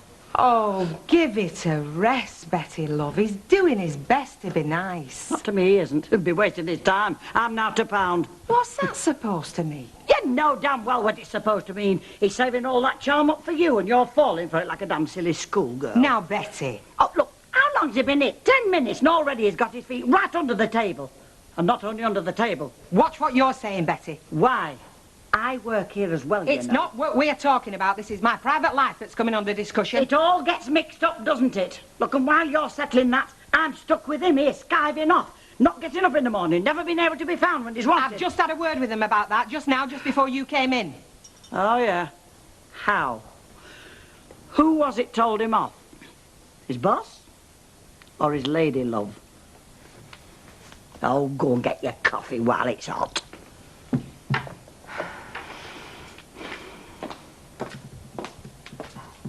Well, I'm not the ideal person to ask, being on the conservative side. I mean, don't get me wrong, I'm all for improvement, but so many people these days confuse improvement with change. And change isn't always for the best. I mean, I'll wait and see. I hope for Alf's sake it's a success, of course, but give me lots of counters. I can't be doing with these little checkouts with no room to put anything. What do you think of Alf's new shop, Rita? Very nice. Actually, I agree with you, Emily. I mean, well, you can standing in a queue like Piffy, hanging onto a heavy basket. There's nowhere to put it. Have you been in our shop since it's been altered, Mr. Baldwin? Well, that's why I'm here. You can't find my cigars. It's a bright start, isn't it? Emily, my love, I've been knocking on your door. Now, I know it's not your day for working, but could you let me have a couple of hours this afternoon? I've had this letter from the accountant asking for this, that, and I can't make any out of it. Can't it wait until tomorrow? According to him, no. All right, I'll come in about 2:30. Oh, thank you, my child. You've saved my life. Have I told you about this jewel I've got working for me? A veritable jewel. I'll embroider that on a sampler and you can hang it on the office wall. Oh, sharp as a razor, you Normans, aren't you? Run rings round us London lads. See ya. Bye. Bye. He's irrepressible. Bang goes the afternoon play on Radio 4. Bye. Bye-bye. Well, you're very quiet. Well, I've got something to be quiet about, haven't I? Better get going. You don't know yet what you're going to say to him? Oh, yes. I know what I'm going to say. It's what Al's going to say that bothers me.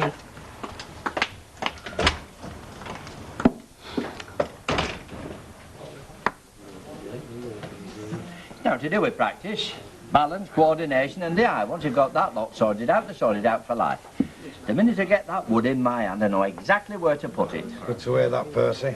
I hope I can rely on your support. Not that I shall need it, but I like to share my little triumphs with my friends. I'll definitely be there. Sorry, Percy, I can't make it tonight. When are we coming in for that paper of yours? But it's only the second round, you know. We'll be covering the final. Oh, well, I'll see you there then. Well, time and tide wait for no man. Is the tide coming in then? It's a saying, lad. A saying. Well, it's only a couple of days late. It's strict love. It's just that me and George fancied a break. Well, it's not the time, it's the money. Pint and half a lager, please, Betty. OK, love. Anyway, I thought you two were saving up to get married. Well, we are, love. Well, it's a funny way of going about it. You're all the same, you young'un. Well, like George says, we're in no rush. Yeah, so I've noticed. Hey, what's this bowling match Percy Sugden so full of? You'd laugh if you knew. Oh, tell us then. Yeah? Could do with a good laugh. Hey, come here.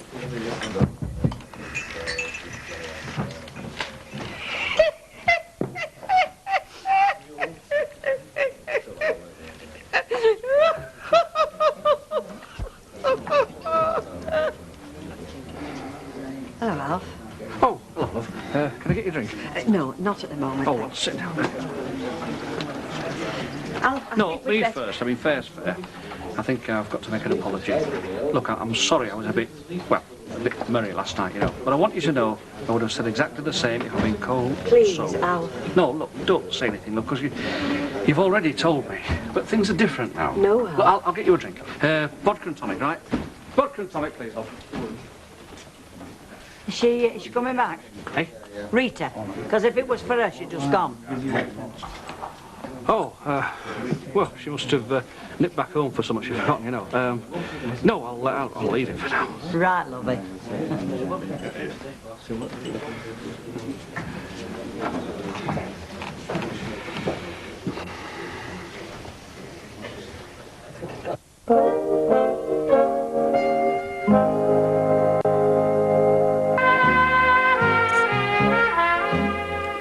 Be told I'm all right. Go for your dinner. Look, you must have something to eat. I'll get something from the cafe later. I couldn't face anything just now. Rita, you did the right thing. I didn't. I chickened out. I should have told him right there and then once and for all. Well, how could you? In the middle of a crowded pub, it would have been very embarrassing. That's why I walked out. But I can't leave it like that. Well, of course you can. But if he hasn't got the message by now, then it's too stupid to bother about. Al's not stupid. He's obsessed. Oh.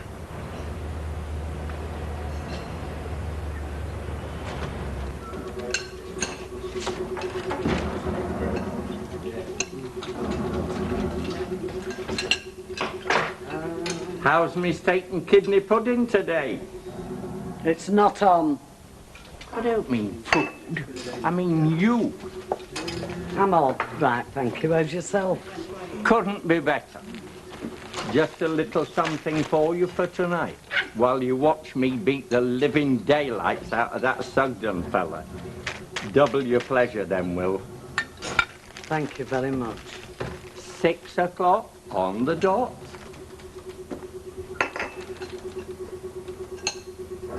See you later, alligator.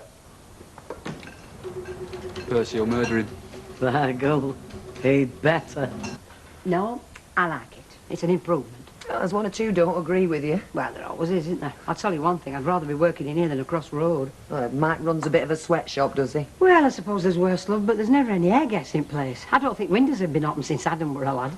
And Baldwin's never heard of air conditioning, you know, because his office is at this side and it's all right there. Mind you, it can get pretty sticky in here when I'm on my own with a shop full of customers. Been doing a bit of gallivanting, haven't he? Where is he now? Oh, he's on his dinner hour. He's in the pub enjoying himself. Correction, he's not in the pub. And he wasn't enjoying himself either.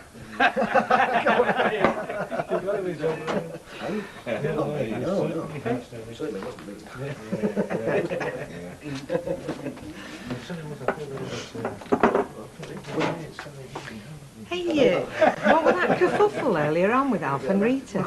She'd no sooner come in than she'd upped it. He sat there looking as though Uptown Hall had fallen on him. I've been too busy to notice customers. Oh, come on, Betty, we've not been that pushed. It weren't all that quiet, and it could have been a lot worse if King Muck hadn't gone swanning off the last hour. Anything could have happened. A pal of his rang up this morning and wanted to see him in Manchester this afternoon. Now, I said he could go. I would have done the same thing for you. Somehow. Oh, give it a rest, Betty. Look, I'm only thinking about you, you damn devil. Coming to watch me bowling tonight, are you? Chance to be a fine thing. She'll miss a treat. When they mark up 21 to Percy Sugden, that fella Tyndall won't know what's hit him. From what I hear, he won't be by himself. Oh, don't laugh. It might crack your face.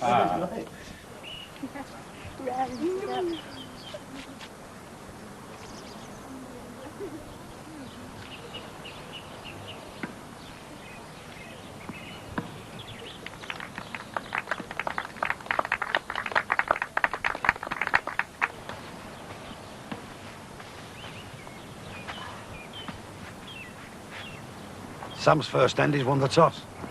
I don't think they toss up at bowls, do they, Jay? Whatever they do, he's won it. Day up. He's playing a long end. Oh, when it's exciting out, Percy wins. Oh, you worry, kid. Leave it to your Uncle Jack. Hey, hey! Cut out the belly dancing! Hey, Tyndall! What do you think you're playing at? Look at them feet, Mark. I've got a ball through them. You flaming clodhopper. Hear that, ref?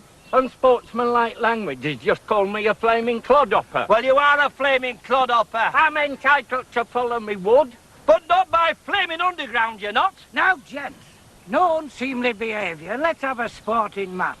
Tell him that. Look at them feet, Mark. You can plant trees in them. Don't put them down so hard, Sam, OK?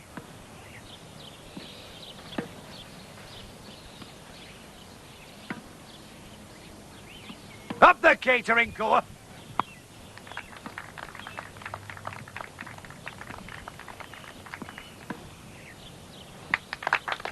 Hey, look at that. That's all. Your Percy will take him to cleaners. Hey, kid, it's getting nearer to that one night of love at Southport.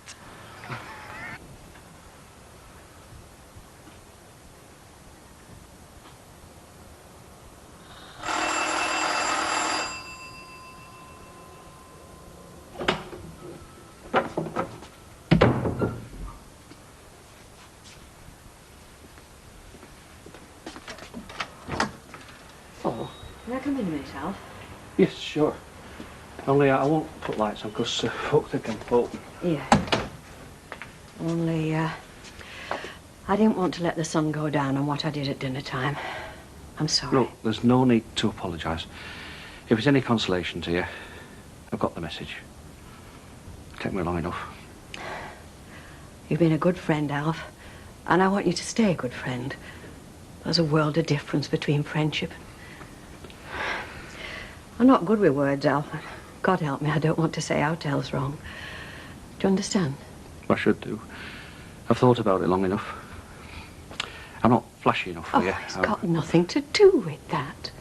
I'm not expecting you to love me. Oh, you listen to me. Don't you see? That's just what I want to do. Whoever I married, I'd want to love him. But that's not me. Don't force me to say it again, Al. Please. Right then. I'm sorry.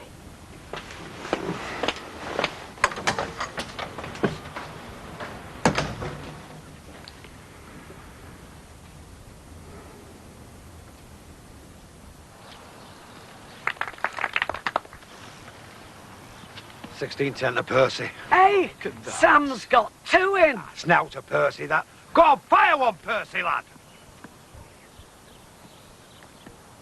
Thought you were walking away with it, didn't you? Saw yourself on outing to Southport, did you? Holding hands with Phyllis? Well, you can forget it, pal.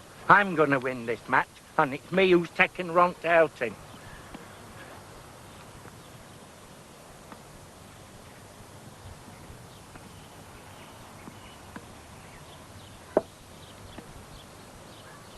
Oh, heck. So go on, go Hey, hey, this is not on. He's missing again for this past 20 minutes. All right, I'll get him, love.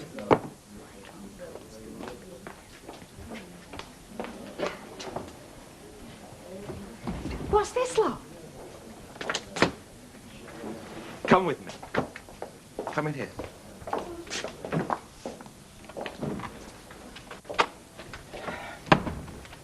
I was going to say goodbye, but I didn't want a big hassle, which is why I left it to the last minute. I didn't meet a pal today. I went to a shipping line in Manchester. They rang me this morning. A barman's gone sick on one of the Norwegian cruise liners. The ship sails tomorrow night. And you're going? Just like that? Come on, Bet.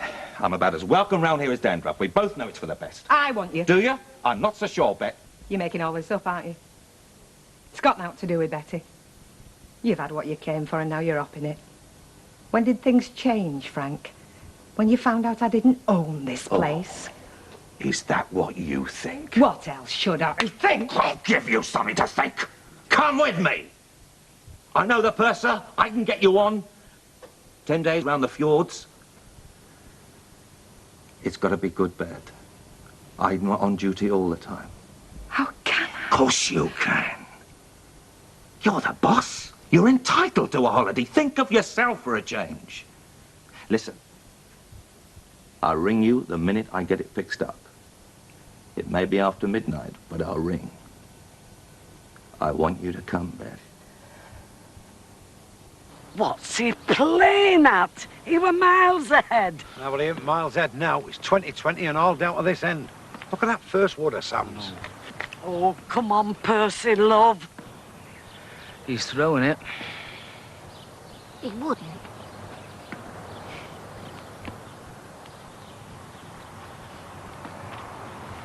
Did you tell him about the prize? I couldn't. I just hoped.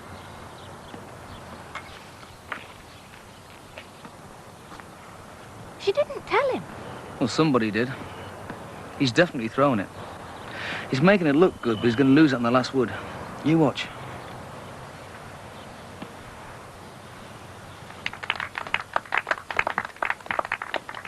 Sam's got 2 in. Come on, Percy, lad. Remember to brook.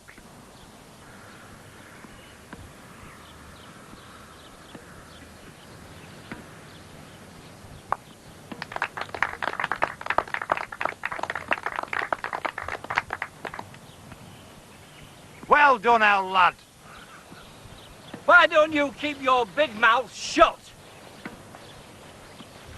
Percy! Percy! We brought Billy! Go on, do a runner, Percy. Percy! Do a runner, lad.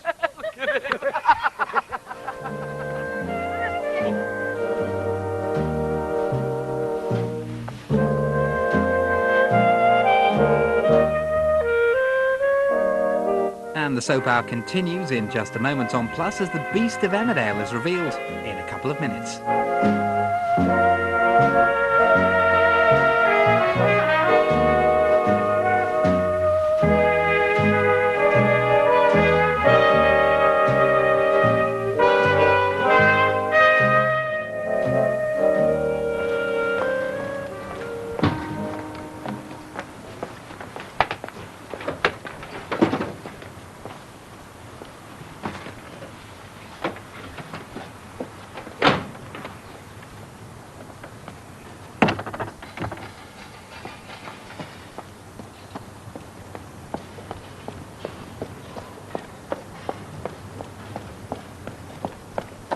Morning.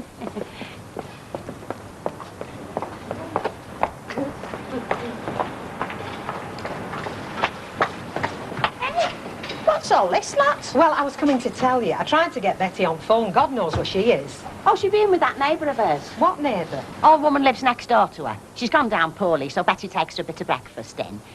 Why, what's up? I'm off on a cruise. Here's keys. A what? A cruise, Hilda. On a boat, on sea. Frank's got this job on a boat, cruising round Norway for the next 10 days, so I'm taking a little holiday. Now, I'll be in touch. Hilda! What? Tell Betty to make sure Brewery's informed. Right.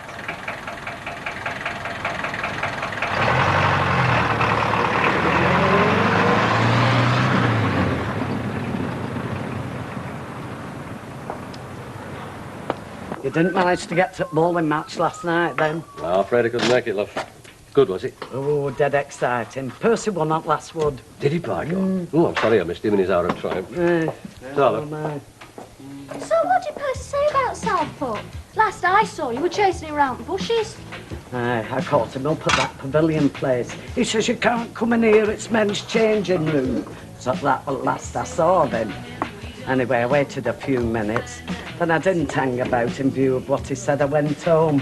I reckon he's still shy, that one. Face reality, Phyllis. You'll have to sooner or later. I think she's right. Of course I'm right. I don't mean you, I mean Phyllis. What about Percy being shy? I think you could be right. Could I? Well, ask yourself, why did he win, eh? Hey, you could be right, you know. Could. I mean, if he hadn't wanted to take you to Southport, 2 to 1, would he? Well, smile. I am right this time. I never knew what prize would. I never told him. Oh, maybe you didn't, but Sam Tyndall did. Did he? He told him just before Percy bowled that last wood. Dead cheesy was Sam. He said, I should never have mentioned it. I inspired him to great heights. So it was great. You missed it all. Oh, wait. Percy still wants me. Oh. I hope you're right. Well, how else do you explain him winning? I mean, if he hadn't wanted to take, he'd have bowled that last wood into the gutter, wouldn't he? It was me who won that match, you know, because Percy were beat, flat on the deck. There was that much room between Sam Tyndall's wood and that jack. Now, Percy's got his last wood. Just about to bowl, and I shouts, "Remember to brook!" You should have seen this wood. As sweet as a nut, curls in and cuddles that jack, just like she should be cuddled here. Oh, that chance. Well, what makes you think it was your shouting did that? Well, it stands to reason, doesn't it, knowing Percy, honour at regiment and all that jazz? Well, what do you know about that? You never did national service. Yeah, well, I read about it, didn't I? And we did Kipling at school, and I don't mean behind the bike sheds. The one I can remember is the regiment. The road... Anyway, it were me. You ask him. I don't think I'll bother. Me neither. Hey, did you hear a taxi this morning? What time was this? Oh, about 8:30. No, Tracy had a tape recorder on. We can't hear ourselves think. Yeah, I was just opening up, saw it disappear around the corner. Is that all she said? She'll be in touch. Yeah, I've told you.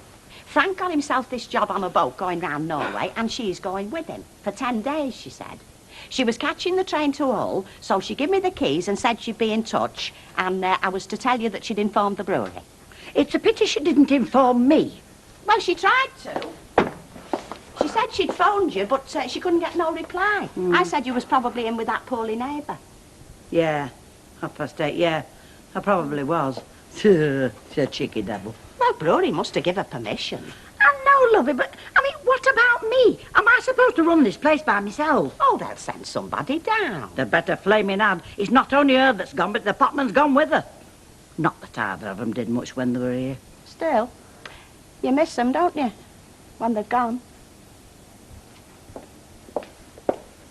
Is that better? No, he's still missing it. I shouldn't bother, love. It'll get worse 4 days out. Yeah, you're right. Thanks for your help anyway. See ya. Oh, no, you're forgetting your magazine. Oh, yeah. Thanks very much. 8:30 they're always tonight. OK? What, not till 8:30? Well, I've got a van job on, haven't I? I might be late back. Yeah, OK. See you then. Ta-ra. So you are getting some work then? Only I don't think that Cardiff window's doing you much good. Yeah, so I've noticed. This is an ex-mate of mine. Lad I used to work with. He wants some paving stones delivering. He'd make himself a patio. Hey, we could do one of them in backyard. Well, I could lay you a few flags if you like. On top of your flags, you know. Only not tomorrow because I'm delivering some furniture to Eccles tomorrow. Oh, you are doing well, aren't you? Well, things could be better. I could have that curly back for a start. He's due this morning. Where's he been? He's having his idea of an holiday. He's bought himself one of these rail tickets. You know the sort of thing. 8,000 signal boxes in 4 days. I've often thought about going on one of them. Touring the north of England, say, by rail. Well, I mean, you can see things from a train that you can't see from anywhere else. Oh, you do. Sidings, coal dumps, inside a tunnel. Anyway, if he comes in, will you tell him I'll see him in the Rovers at 12:30? I thought you said 8:30, or am I getting mixed up? No, that is Kev at 8:30. That's after we finish. This is before we start, OK? All right. Didn't you want anything? Yeah, I said if you see Curly, tell him I'm in the... I mean, didn't you want to buy anything? No, I just saw Kev through the window. He only comes in here to make his appointments, love. Don't want to buy anything, do you? Not if I can help it, especially not LPs. I don't know. Young people these days. The old ones aren't much better either, are they? How did I get on with Alf? Is that what you're nosing about? Look, I'm not nosing. I'm interested. I have to work with you, you know, and see the way you delve into my private life. Aye, all right. You're entitled. Well, I went to see him last night and he's finally got the message. Or at least half of it. He's finally cottoned on to the fact that I don't want to marry him, but he's got the whys and wherefores wrong. According to Alf, I'm still waiting for Warren Beatty. Well, aren't you? I wouldn't say no if I loved him. And don't look at me like that, as if I'm a soppy kid. It is just possible, you know, that I might fall for somebody even at my great age. I know. I'm in the same boat. Well, then. Rita. What? Why don't we go into Manchester tonight? Go to the Ritz Ballroom and pick up a couple of fellas. Mavis Riley, I'll wash your mouth out with carbolic soap. Well, in view of what happened... You mention Blackpool and I'll crown you. I just thought you might value the benefit of my experience. You could do a lot better with me than you did with Bet. I think she's in love this time, good and proper. I don't care how much in love she is, as long as we don't have to suffer from it. Look, there's half an hour before opening, and who's behind the bar? Muggins here. Oh, hello. Yes. Really? No, she definitely said that you'd been informed. No, there's only me here at the moment. I've got no salaman, no nothing. Oh, you're going to send somebody to help in the bar? As soon as the meeting's over? Oh, thank you very much. Oh. You know not about it. Well, I've told you exactly what she said. Who was that you spoke to? Oh, some bloke or other. He said he couldn't get to anybody important as there's a meeting on. But he said I could take somebody on to help in the cellar, you know, sort of temporary. Well, you best get a move on. There's hardly any bottles up. Oh, dear. Jack. Hey, do you think your Terry could help, love? Oh, it is up to here, love. He's helping a mate of his out, and then he's got to move some furniture to Eccles. That's a job I fixed him up with. Well, I know another fellow that could help you out, and he'd be plenty of muscle, willing and able, cheap and cheerful. Oh, do you think you could fetch him for us? No sooner we're said than done. Oh, great. Oh, good. What do you like doing, Jack's and me? What do you think? Well, I suppose he's better than out. Just. Oh, come on round here. Now, see, I want 3 crates of lager, 3 more... Can he shout up a bit? It's my sinuses, you see. Whenever I get a dry throat, it affects me hearing. I suppose a pint's out of the question. Oh, go on. It'll come out your wages, mind. Do you mean I get paid and all? Well, according to Jack Duckworth, it was him that won the match for you, talking about your old regiment, the Queen's Own Royal Armoured Catering Corps, whatever it was. Nothing of that sort. It was expertise that won that match for me, pure and simple. I'll tell you this, Councillor, when I'm on song, as they put it these days, I can make them woods talk. Got Phyllis shouting a bit and all from what I hear. Don't mention that woman. Oh, heck. That shifted him anyway. Yeah. Oh, oranges and lemons. Where's the bells of St. Clements? I just thought I'd make some marmalade. I like homemade for a change. Oh, do you have any tartaric acid? Chemist, love. Oh, right. How's our Rita, then? Oh, she's very well, thank you. Oh, that's the ticket. Right, well, bye-bye. Yeah, Bye. Yes. Yes. Right, is it all right if I get off now, Alf? Only Ken's on an early lunch. Aye, go on. But listen, don't get the idea because I've had this place done out, you can go swanning off whenever you like. It takes a lot of running, does this place? Go on, it's a doddle. But what do you mean, no food? I mean no food. N-O-F-O-O-D, no food. What do you think I mean? Well, why? Vera, I can't be in two flaming places at once now, can I? Well, can't you get somebody else to do them? Who? Go on, point them out to me. Who? Vera, come on, I'll tell you all about it. Oh. 84p, will you give me the right money? Yeah. Oh, thanks ever so, dear. Hey, Jack, give these girls some lagers, will you? Serpently, my love. Oh, and some light ales from down there. Right. Hey, yo! What do you think you're doing? I'm riding this bike over Niagara Falls. Less than a funny stuff. Look, you're a window cleaner, you, not a flaming pot man. Well, that's where you're wrong. I'm helping friends out, aren't I? Friends? Everybody that works in a pub's a friend of yours.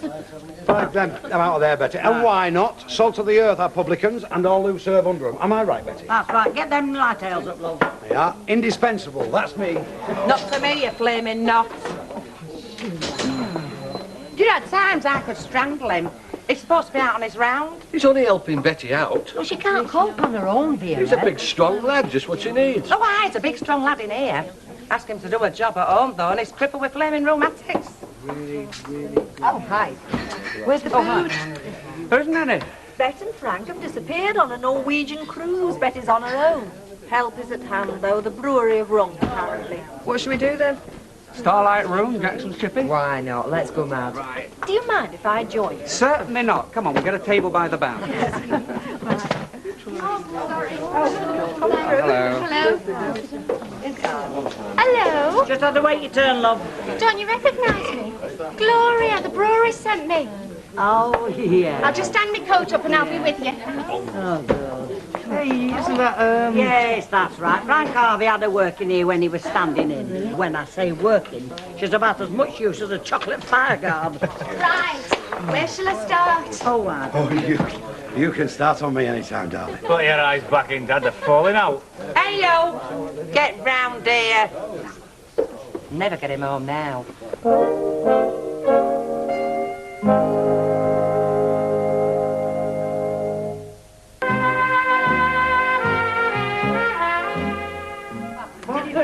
Oh, no. How did you go on then? Great. No danger, was there? No danger at all. I had the beating of him right from the first end. I mean, only dragged it out for the sake of the spectators. You had Phyllis sat at edge of the seat for a start. Why are you taking her on a bowling trip? What is it they say? To the victor, the spoils. Spoiled is the word you spoil out with that one. What you've been listening to is an old woman's fantasy. I'm not taking her on bowling trip or any other, so if you see her, you tell her. Hey, Percy, why don't you tell her yourself? She usually pops in here for a quick one on a break. Does she? Well, like I say, you tell her. We're going to get good for him now, don't we? Anyway, come on, we've got time for a quick. And what is it? 2 live and limes and a pint of We'll have to get a move on, Vera. What do you want to do, Ron? Where's Jack? Down here. Jack, what are you doing down there? He's looking at me legs. Hey, watch it, yo. That's my husband he's talking about. He's still looking at me legs. Seeing as you're also flaming interested in what I'm doing, I'm sorting bottles out down here. Oh, are you? Well, get on your iron legs and show us a bit of that extra money you've been earning. Get us 2 lager and lime, a pint of bitter. And seeing as how he's so helpful, you can bring him up to the table for us. You're going to have to get used to living in full glare of publicity working alongside me, kid. I bet Joan Collins has the same trouble. Jack? Yes, Jack? my love, yes. Oh. Oh, I am glad I caught you.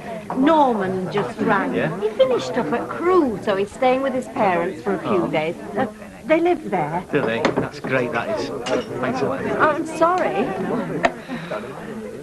That's all he said. What are you so frightened of? He said, how's Rita? And I said, fine, and that was it. Not frightened of anything. I just hope it's all over. Really worried about it, aren't you? He's a nice man, is Al. He's a friend of mine. At least he was. I'd have given anything in the world for him not It's to. always the wrong one, isn't it? Can't tell him that, can you? No. Not in as many words. Yes, love. Brian sent me some toffees and I can't remember what he said. Mixed fruits. Never has anything else. Quarter, is it? Yes, please. Gotcha. Oh, not you again. You following me or something? I'm meeting you in the pub at 8:30. No, you're not. You're helping me out with the job at 6:30. Curly's let me down. He's staying on with his mum and dad for a couple of days. 6:30? Yeah, shifting some paving stones for a mate of mine. It's only a couple of hours' work. Be a few quid in it for you. Yeah, OK. Smashing. Pick up at Hilda's, right? I don't suppose you wanted to buy anything? Not a chance. Any chance of a bite to eat, Betty, love? Oh, do us a favour, look. We've not even fed the customers. I tell you what, you nip out and get something. We'll finish off. Aye, right, love, right. See you, kid. Oh, dear. Oh, I could murder a cup of tea, kid. Oh, me and all. Shall I make you one? We're nearly done. I'll finish off after. Oh, go on, then.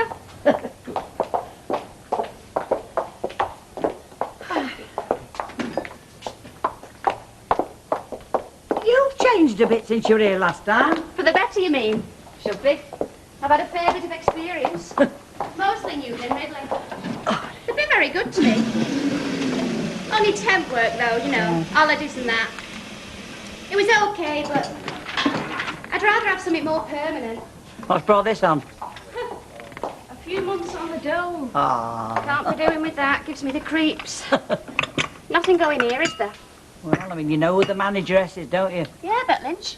Well, you weren't the best of pals, love. Who cares? I've worked for some rum ones in my time.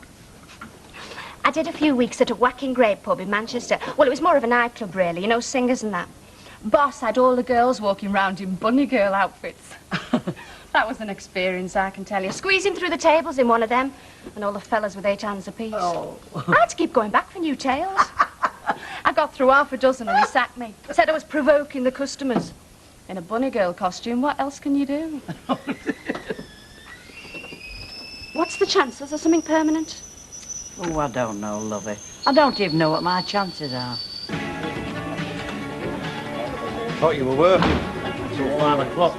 Nice start when you finish, mate.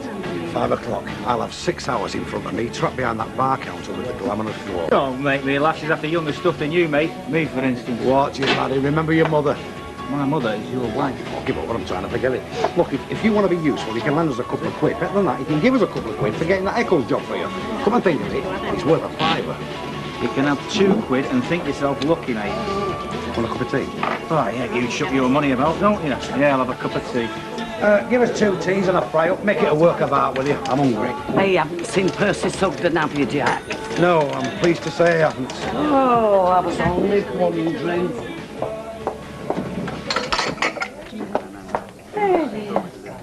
Hello, how are you getting on, Betty? Oh, the little girl's turned up trumps. Yeah, she has, hasn't she? She was useless last time she was here. Ah, well, we all improve as we get older. I should be near on perfect level. So, what time are we picking her up? Oh, there's no rush. Between 7:30 and 8:15. Where is she? At, what's her name? Suzanne? Suzanne's? Oh, no, you're behind the times. That's all over. She's got 2 best friends now, Jenny and Evan. The mum and dad have that health food shop on Clarendon Road. I think they live over the shop. Hello, Al. I've just put my order under your door. Oh, good. Well, same time as usual then. Tomorrow dinner time. Are you ready? I just want a word with my husband. Oh, leave it, dear. If he tries on Tom Rehearsal, he'll get no change, will he? Oh, I don't know so much. It's got a funny sort of attraction, that one, you know, like snakes have. Must have worked on me at one time. God knows, it didn't last long. Hey, yo! Just watch it. Watch what? Well, you know what I don't want you to watch, don't you? So just think on. Have a lovely night, love. Win a lot of money. Got a son and husband of sport. Hey! What? There's something you want? Yeah, I want you to stop pouring me. Me? It's your imagination, love. You've been dreaming too much about me. Who can blame you? Can I help you, sir? Mrs. Turpin, please. Ah, here she is. Oh, hello. Would you like to come through? Thanks, yeah. This'll do fine for the moment. I'd like half an hour in the public bar just to see how things are going, and then perhaps we could have a private talk. I don't know. Could be anybody. I've seen him somewhere before. No, he's probably an insurance fella or a bank manager or something. No. And he's not a bookie, because I know one of them beggars. What would you like? Just a glass of bitter, please. All right. Hey, you pair, behave yourselves. It's from the brewery. So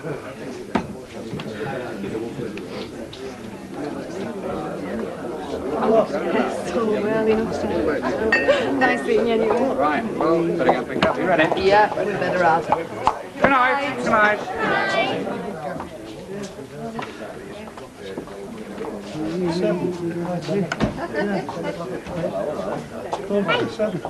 Who is that? I know his face. Undertaker Elder. It's out in for business. He's got a special offer on you if you're not feeling too clever. Tell you what, he won't do a lot for the profits. He's only had half since he come in. Are you expecting that lad of yours? That lad of mine, darling, has only got one interest in life. Money. Don't understand the finer points in life, like beautiful young blondes, things like that. It's money. Morning, noon and night. It's what you call an obsession. I wonder where he gets it from. It's certainly in from me. I hope he doesn't get anything from you. He won't. Not if I can help it. Hey, have a look at this here. Oh, pull the other one. Hey, I've told you. I see. Well, at least the temporary staff seem satisfactory and, well, the general atmosphere is very good. Oh, thank you very much.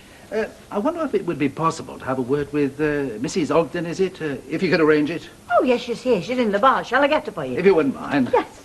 Excuse me.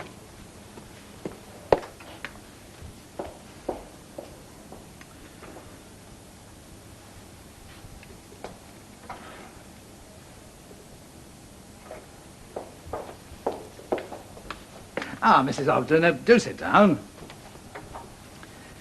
Now, I wonder if you could tell me exactly what Miss Lynch said to you this morning. Oh, yes, sir. Well, she was fetching me the keys, and she said she'd been trying to get in touch with Betty, Mrs. Turpin, only she hadn't been able to. So would I tell her that she was going on a cruise with Frank? That's Frank Mills, the potman. He'd got a job on this cruise ship, and she was going with him, she said, for 10 days to Norway. She said she'd be in touch, and, oh, yes, I was to tell Mrs. Turpin that the brewery had been informed. I see. Thank you. This Frank Mills, I don't recall his name. Who appointed him? Well, Miss Lynch. I mean, she knew him slightly. He was a barman at a hotel she stayed at in Blackpool. And how long had he been here? Oh, only a few weeks. Oh. I take it you have access to the books. Oh, yes. I did them when she went on that course. Would you have them ready for inspection first thing tomorrow morning? I'll be sending down one of my auditing staff. He'll be stock-taking, too. In the meantime, carry on as you're doing, and give us a ring if you have any trouble. Yes. Don't bother. Okay. Stock-taking, eh? And looking at the books. By God, she's asked for it. And by the sound of things, she's going to get it. So you moved in, then? Oh, only until Beck gets back. I mean, Mr. Newton, you see, wanted somebody on the premises, so I didn't have much choice. It's been very good, though. He sent a taxi for all my bits and everything. Didn't seem right pleased, though, did he? About the way she'd done a bunk without telling him. Well, he would have preferred a bit of notice, I think. I could have told him. Day they made her up, I could have told them they'd live to regret it. Oh, come on. She's not done bad up till now. Oh, aye, when she's been here. No, but everybody to their place, Betsy. And Bet Lynch's place is stood behind the bar wearing a pair of daft earrings and very little else. Oh, she'll never be another Annie Walker if she lives to be 100. Anybody home? And hey, love. Oh, come on, Hilda. I mean, Mrs. Walker did stop at their Joni's quite a lot. Oh, yeah, but she didn't slope off while they were delivering the milk, did she? And she were the tenant, which made her entitled. Morning, ladies. Hello. So, what did the gaffer say, Betty? Am I still on the strength, or is he going to start humping his ale about himself? I don't think there's any chance of that. No, I think he'd be as pleased as I am if he carried on helping us out. Say no more. I'll go and get myself a cup. OK, And how he's got in on the act, I'll never know. Well, we'd have been in a mess without him, love. Well, yeah, but let's face it, Betty. When it comes to bar staff, Jack Duckworth's hardly the cream de la cream, is he? So, I mean, if the brewery says I'm OK, Betty, I should be in line for some right money then, shouldn't you think? Oh, yes, love, but we'll have to look into that. Well, no rush this afternoon will do. Hey, there's one more important thing I must know before I sign up. What's that, love? What about my fellow worker, my comrade in arms, the wonderful Gloria? Is she still here? Yes, she is. Great, eh? What a team, eh? We could run Caesar's Palace, never mind this shop. Thank you. That's 70 pence, please. Hope you don't mind me saying this, but Don't I know you from somewhere? Robert, you once worked there, didn't you, love? Yeah, I'm back there and all. Yes, I remember now. You go in there, do you? Well, you know, sometimes. Oh, her? She's one of your best customers. Large, neat gins. About 8 generally. Unless it's weekend, then she really lets herself go. Don't take any notice. Anyway, how are you liking it? Oh, there are lots worse places. 1 or 2 I've worked in. You know, New Inn up Albert Road. Oh, yes, but I've never dared go in. You do right. Language would make your hair curl. And the fighting. I was only there a month and we had the ambulance twice. You could have your 8 gins there and nobody would bat an eyelid. See you. Ta-ra, love. Bye. Really, Rita? What? Well, I mean, we hardly know that young lady, do we? And you can hardly expect her to know whether you're joking or not. Oh, I can't tell myself. No, well, exactly. So would you please restrain your strange sense of humour and not go telling people that I drink 8 gins? I did restrain it. I was going to tell you smoked a pipe and kept ferrets in the outside lavvy. And I thought, no, maybe this won't be amused. No. No, it's more than you deserve. Why should I deserve being told lies The about? way you set me up with Alf yesterday, telling me he wanted to be friends and make up. Well, didn't he?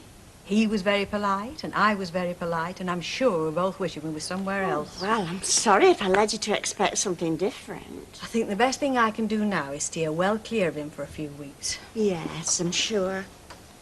I know I felt like that after Derek. And Victor. And Victor. Good. So perhaps you could do us a little favour. Go and pick me order up for us, then I don't have to go in shop. There's your receipt. And I'll stick it on the tin for you. I'll put that money in a bag for you, shall I? If you wouldn't mind. I'll add something to it and all. They're not noted for throwing it around, them that come in here. Well, that's And here's- very kind. Here's my little contribution. Oh, you don't have to. I know, but I want you to do something in return. Well, yes, if I can. If you see Percy Sugden around anywhere, Yes. could you tell him Phyllis says seats at Charabanc are going like hotcakes, and should I get us to? You'll know what I'm talking about. You will. Well, I'll certainly tell him if I see him. And don't worry, I won't want my money back if you don't. Right. Bye, then. Bye. Bye. Here, mate, don't you ever get sick of carting mucky plates about? Sometimes, yeah, but what's the alternative? Well, this afternoon it's helping me shift some furniture. You need it? Of course I do. It's got to be better than this, hasn't it? What time? It's about 2, I'll hour 4. Can't take all that time off for you. Look, just say you've just remembered it's your grandmother's funeral. Or better still, your mother's wedding, right? Be a few quid in it for you. Nah, sorry, mate. Well, I won't be asking again. I think I've just turned down a chance of becoming a millionaire. Never mind. You wouldn't have been happy. Never find out now, will I?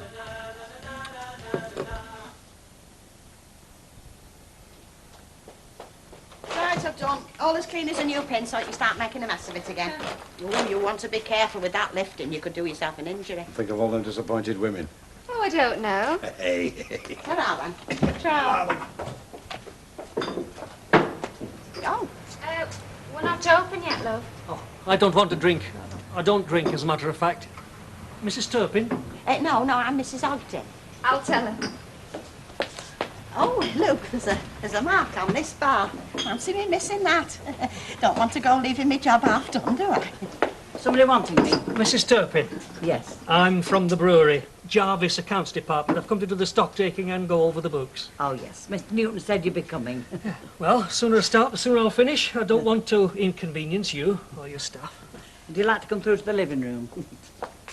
My. This register's served its time. We do recommend the ones that give a printout now, you know. Makes the tracing of errors easier.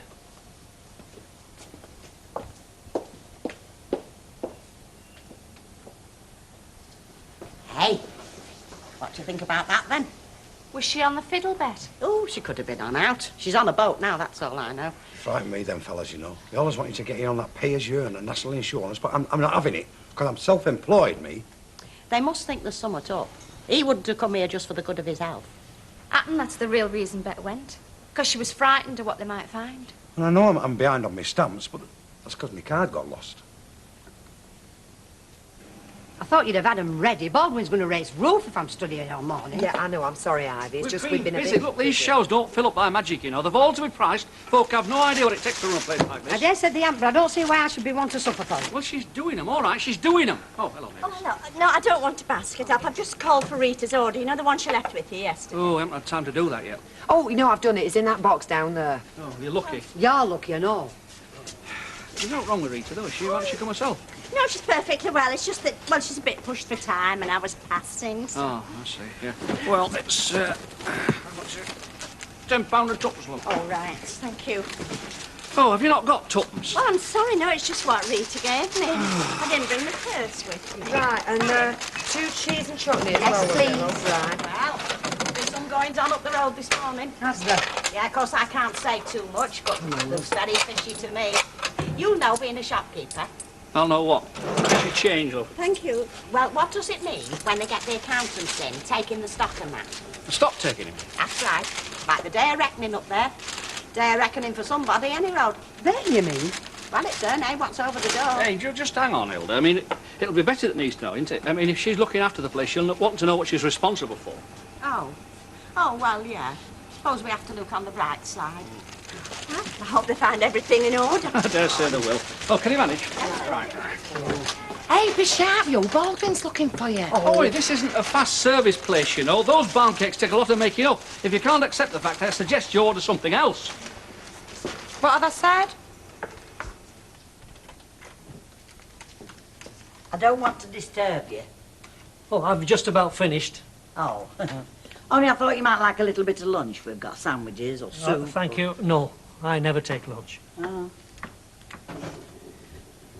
Oh, anyway, the stock appears to be just about spot on, so I leave an itemised copy, accurate as from this morning's opening. Oh, thank you. I'm going to have to take the books with me. I'll enlist the help of some of my colleagues if I'm to get through them today. But by this evening, we should have the full picture. Oh, so you do get a dinner hour then? Just about. Up to our eyes, innit? Don't now you stick regular employment. You used to when you have it. Want a drink? No, sir. Can I have a white shandy, please, love, and a mint potato pie? Pint shandy, meat and potato. All right, isn't she? She's too old for you. I know she's too old for me. Doesn't stop her being all right, does it? No, listen, what are you doing this afternoon? Same as I was doing this morning. Fixing brake pipes to an escort. Why don't you do yourself a favour and give me a hand shifting furniture? What? Instead of kill, you mean? No chance. There's nobody got any enterprise round here, has there? They're all scared of the bosses. I'm not scared of them. I just prefer the one I got to you, that's all. Cheers. Well, thanks for the drink, Ken. Only I'd better be going. I'm way behind as it is.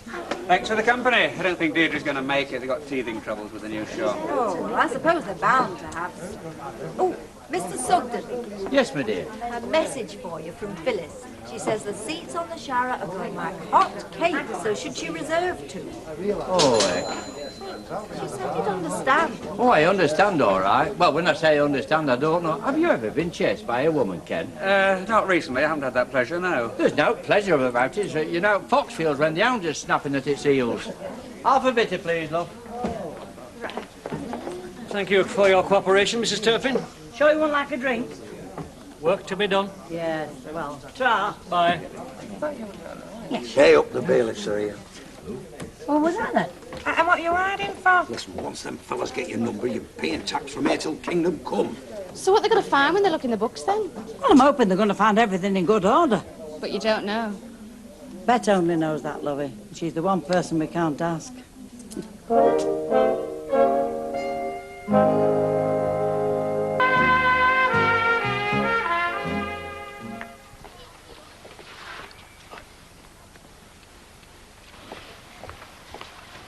You sure you don't mind helping me move the stuff? No problem. I've normally got a mate with me. No, it's okay. Let's get going, eh? Sure. Look, no particular rush, is there? No, just thinking about your time, that's all. Don't worry, mate, you'll pay for it. What are them fellas doing with the carpet? I don't know. Right, 25, please. Hello, Betty, love. Hello, love. Hilda was saying you got the accountants in. There's no wrong, is there? Not that I know of. I think it's just routine, myself. Oh, well, I'm sure they'll find everything all right. Yeah. I mean, Bet might be a bit impulsive about some things. Yeah, fellas. Oh, aye, yeah. But when it comes to money, she's as reliable as the day is long. Yeah. I'll tell you where she's not too good, and that's in the larder. I don't know how she survived. There's not enough food in there to keep a sparrow alive for a week. Well, she was never much of a homebody, was she? Hey, just a minute, just stay there. Hey, Deirdre, What? what am I doing now? How the heck should I know? See? We've got a blind spot. They could strip these shelves bare, we'd know nothing about it. I'm having to think about mirrors and television cameras, all that. Oh, heck. We'll have to make sure we look as best, won't we, when we come out shopping? No, it's all right joking. It's keeping me awake at night, as I'm telling you.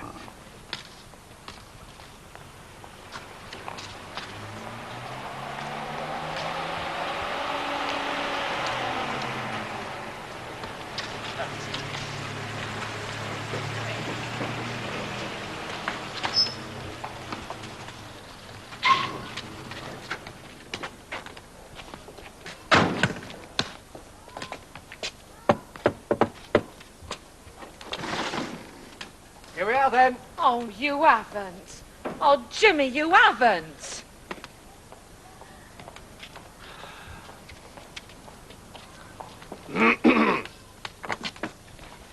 Come on, Queen, let's not be having all that again. I told you. I'm not having that woman's mouldy furniture in my house. It's good stuff. I'm not even sure I'm having a mouldy husband now I come to think of it. Shout me a minute. Look, I told you I was coming. I'm having to pay for the blessed van. Now, don't go throwing a wobbly on me. You take too much for granted. Oh, come on, Queen. No! Stupid cow. She's not herself. She's supposed to be on these tranquilizers, only she refuses to take them. She'll come round. Yeah? When, though? I'll talk to her. And, whose furniture is this, anyway? Oh, it's mine. Every stick. It's like part of my settlement. It's my half, you see. Yeah, I think I'm starting to. So what do you want me to do with it? Start taking it back? No. Oh, no. Look, can you hang on to it for a day or two? Oh, can I? Just for a day or two. I'll make it worth your while.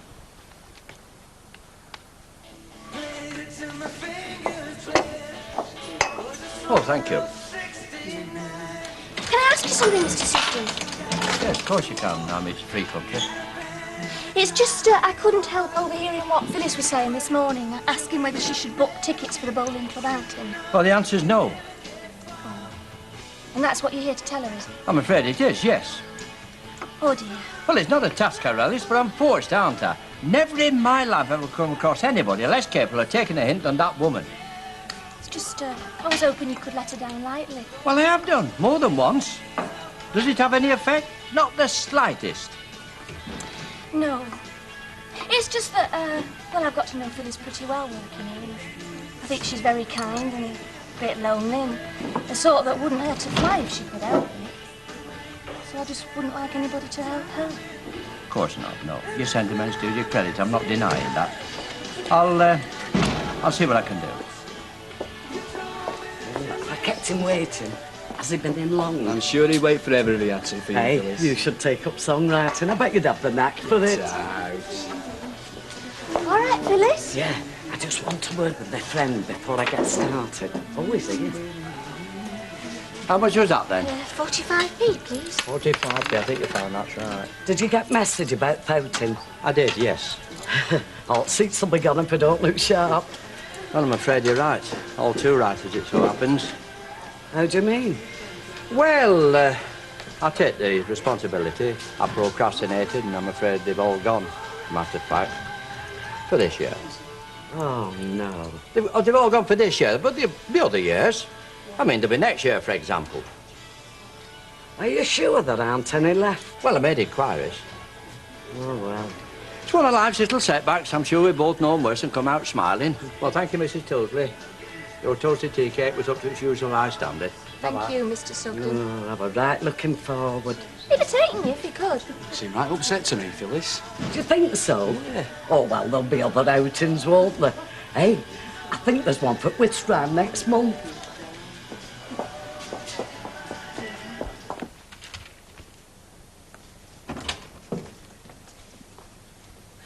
Just the man I want. Yeah? Where's my bit of paper? Well, you must have moved it. I haven't moved anything. Well, anyway, I'll have a paper and 2 packets of chewy, please. Right, it's 40 pence, please. It is. Mrs. Dewars, 19 Weaver's Row. She wants you to take a bedroom seat to her daughter's. She saw your card in window. You say when? Tomorrow, I think. No? Well, I've been lumbered with a load of furniture, haven't I? So the van's out of commission till I can find somewhere to stick it. Oh. You ain't got any bright ideas, have you? Do you know, bright ideas is the one thing I'm right out of. Well, there's always, you know. No, I don't. I just said I've no ideas. Well, I'm sorry then. I can't think of anywhere either. Oh, I think something will turn up. Well, do you want to take this just in case? Yeah. See you then. Ta-ra. I was only going to suggest a yard. Yes, I knew you were. And I don't want to be bothered. I don't want anybody in that yard. Just want to forget about it. Well, I can't see it could do any harm. I'm not saying it would. Just don't want to be bothered. Oh, you are getting... Go on. Ungenerous. That's what you're getting. I mean, you go on about the way that Alf's acting. Well, I don't think there's anything to choose between you. You know, they've got psychiatrists who do experiments with rats, don't they? See, they can find the way round a maze, how long it takes them. I wish they'd come here and say how long it takes some folk to find the way around this lot. And the way they go on. Oh, have you changed it? I liked it as it was before. I'll tell you, if I hear that again, the next person who says it's going head first in that freezer. Excuse me, have you got any pilchards? Listen to him. He did told handsome of them. Just in front of you, love. Do you know, I think I liked it better as it was and all. Yeah, he does seem to be a bit hung up about it. He's going to have a brainstorm if he carries on like this. He's fussing over it like it was a new baby or something. Postnatal depression. It is. Alf, I'll see you tomorrow. We'll leave you to it, love. See, now that was a case in point. They walk about with the blooming eyes shut, some of them. I'm standing here like a traffic policeman, waving them which way they've got to go. And when they get here, they find they've not got enough money to pay for it. Am I right? Yeah, well, we've got to get used to it as much as they Yeah, have. which I'm sure you will now. I haven't got to be picking up Tracy when I record it. Hey, listen, we're not having that carry on with the blooming barn cakes again. I hope We'll not. cut all that out. Right. Yeah. Try, love. I think that's everything. Right. It's a shame, you know, what they do with these little corner shops. I liked it a lot better the way it were.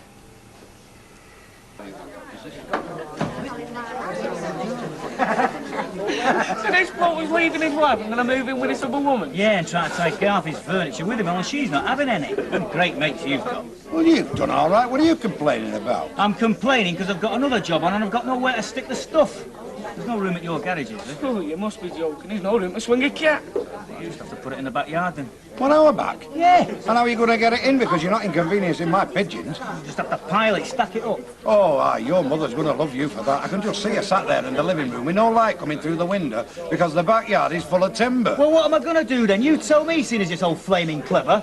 Well, I suggest you get them in. But it's your shout. Just half for me.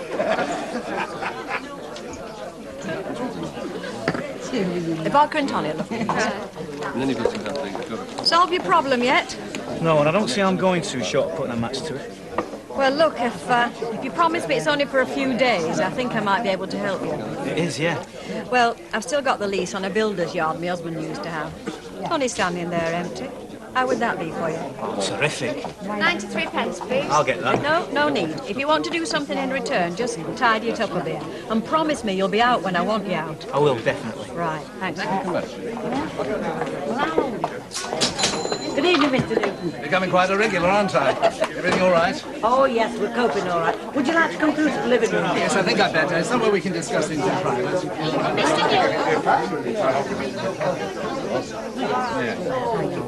I suppose you'll be wondering about that gentleman what's just gone through. What fellow was that? Oh, I think I saw him. He went through with Betty. That's right. Well, that is Mr. George Newton of Newton and Ridley's, the brewery what has this pub. So what's he doing calling here at this time, you must be asking yourselves? What is it? Crisis talks. Oh. We're not running out of beer, are we? Oh, no, nothing wrong with the beer. It's more a question of them what's been serving it. Any road, I'll keep you informed if there's any further developments. I'm returning these accounts to you. They've been very thoroughly scrutinised and they're fine. Accurate and up to date. We've certainly no complaints with Miss Lynch as far as they're concerned. I'm very glad. Not that I expected otherwise. No. No, but it's nice to be told. It is. So, how are your staff coming along? I'm afraid it's been rather a hasty recruitment. Oh, well, we're getting by, you know. No major problems as yet. The young lady who was serving in the bar? Oh, she's very good. The customers like her. Which is what matters in the long run. And I believe you've got someone helping with the cellar work on a part-time basis. Oh, yes, well, yes, he's sort of local, you know, but he's very reliable. Good. So, that brings us to your own position, which I don't think we can allow to continue as it is. Oh. In fairness to you. Oh, well, I mean, I'm content enough. I'm just very glad that you found everything in such good order. Well, not quite everything, no. I'm still extremely concerned that Miss Lynch is sailing the seven seas instead of being here. So, what I'd very much like is for you to assume temporary managership and be paid accordingly. Oh, yes. Well, I suppose... You're doing the job already. It's only right that we should recognize the fact. Well, thank you very much. Excellent. Let's say backdated to the beginning of the week. Does that mean until Miss Lynch gets back, like? Oh, no. At least until Miss Lynch gets back. What happens after that, we've yet to decide.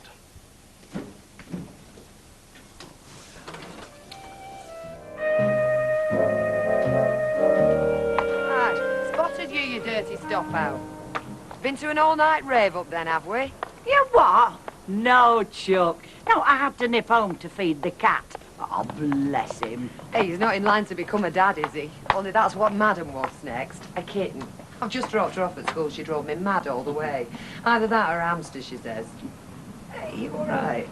Yeah, fine. Well, you know how it is. You never seem to sleep as well in a strange bed. Never mind. Bet'll be back soon, then you and Puss can get back to normal. I expect he'll welcome you home with open paws. I don't know about that, lovey. I don't think things will get back to normal. I mean, we had that Mr. Newton from the brewery round again last night. Oh, yeah, I shouldn't imagine they're best pleased, have they? Swanning off like that at a moment's notice. She'll think we've taken advantage behind her back. Now, Betty, you've held things together for her. You've kept the pub running for her, haven't you? You've done a good job, and Mr. Newton's pleased with you, isn't he? Well, then, what more can she want? She'd not like to have come back and found the place had gone to pot, would she? Oh, I don't know. There's one thing I don't like, lovey. That's being pig in the middle. And no matter how hard I try, that's where I always seem to land up.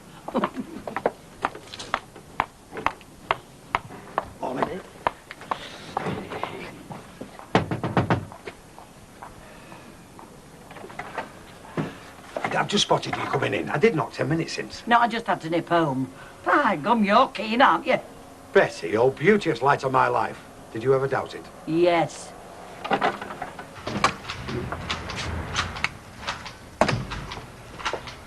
Give us a couple of bound case, Squire. I've got 4 more deliveries to make before 2. I doubt I'll get a chance to stop for a bite. Have you ordered them? Ordered? I've only just landed. They were in Blackburn first thing. Oh, I'm sorry, we're operating a new system. I did tell the girls, all barm cake orders have to be in by 9 o'clock. Well, it's gone 10 now. Where does that leave me? Well, Alf, I can knock a couple up while you're arguing. Look, there's no point in having a system unless we're going to implement it. I mean, it will benefit everybody in the long run. It's for greater efficiency, isn't it? We've got some nice cold meats and pies in the cabinet. Cold pie? Yeah, down here, love, I'll show you. A box of tea bags, please, Alf, and a couple of packets of chocolate biscuits. And don't ask me why I'm doing the shopping and not my minium. Sometimes wonder who's running the show. Yeah, well, the chocolate biscuits are there. We self-service now, you know, and the tea is there. Oh, yeah? Ah, takes a bit of getting used to, doesn't it? There is other shops, you know. Yeah, I know, I'm sorry about that. It's gone to his head a bit. He'll be all right in a couple of days. Now then, did you want pies or sausage rolls? Oh, go on, I'll take both. I'm a big lad. I need my strength. You want to get your girlfriend to put some snap up for you? I did? No. It's a wife's job, is that, not a girlfriend's? So? So I've heard some good reasons for getting wed. And not forgetting your sarnie's maid. Well, I dare say there'd be other fringe benefits as well. Stop trying to marry me off, miss. There's a lot to be said for courting. Didn't you enjoy your courting days? I enjoyed him, yeah. Not I wanted him to go on forever.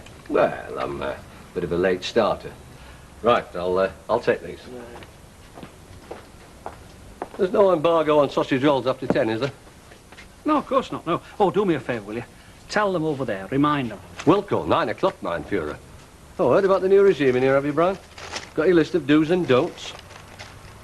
Ask for a barm cake after 9 o'clock, you get 6 lashes. And all your privileges cut off. Give up with your daft remarks. I've got a business to run here, you know. He's quite right, he has. Some people like to do things proper around here. I think that's right, Alf. Hello. Just a bit of lemon, Peter. Hello. On the wagon, are we?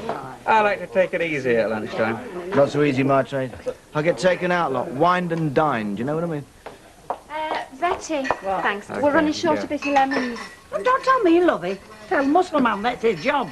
Jack, sweetheart, a crate of bitter lemons wants fetching up when you're ready. For you, my princess, I shall bring 2, 1 in each hand and a crate of ale on me head. How's that? I see you've got good staff relations going then, Betty. Oh, we try to keep everything harmonious, you know. Well, don't you try too hard, sweetheart. Or start playing bongos on your Adam's apple. I don't know, poor bloke. She hardly lets him off the lead, does she? Makes no odds if she did, he wouldn't do anything, he's all told. Ah, you know, do you? I have studied the subject. What about me? Am I all talk? I only said I'd studied the subject, Mr. Baldwin. I didn't say I took my A-level in it. Hey, Gloria. It's all right, Betty, I'm not flirting, I'm just being nice to the customer. Oh, with you, love, it's very hard to tell the difference.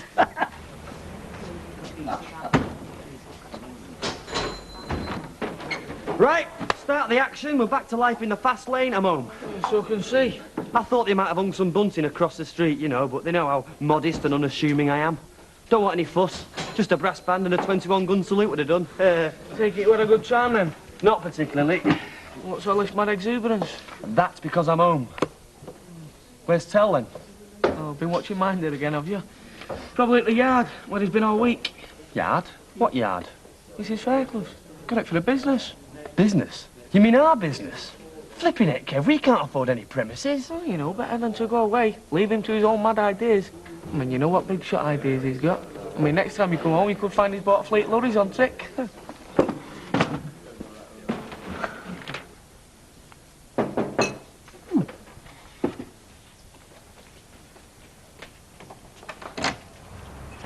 Oh, it's you. What do you think it was? The demon lover? It's all caught for, isn't it? Do you want a cup of tea? I'm having one. All right, go on then. Have you all to eat? I have, yeah. I presume by that deaf remark you meant George. Unless you got other demon lovers. Don't you think you've been a bit childish, Brian? Thought you got over that ages ago. How many more times do I have to tell you, love, that it's no disrespect to your father because I've become fond of somebody else? Mum, it's completely the opposite. I've told you at time, I'm all for you getting wed again and being happy. But with somebody who cares about you as much as you do about him. What's that supposed to mean?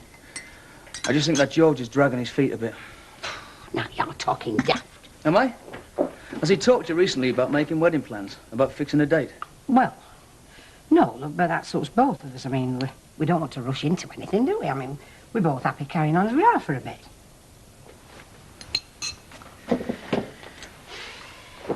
Are you, Mum? Or are you just dancing to his tune? Brian, if you've got something to say, I wish you'd say it. Because I hate it when you start all this hinting stuff. Has George said something to you? No, not to me, no. I just think he thinks he's on a very cushy number. He doesn't see any reason to go through the expense of buying a book when he can visit the public library every day. I don't like what you're getting at, Brian. It's insulting to me and it's insulting to George. All I'm saying, Mum, is that he's got it made. He's got you and he's got his freedom. Now, if you're happy to go on with that state of affairs indefinitely, then it's up to you.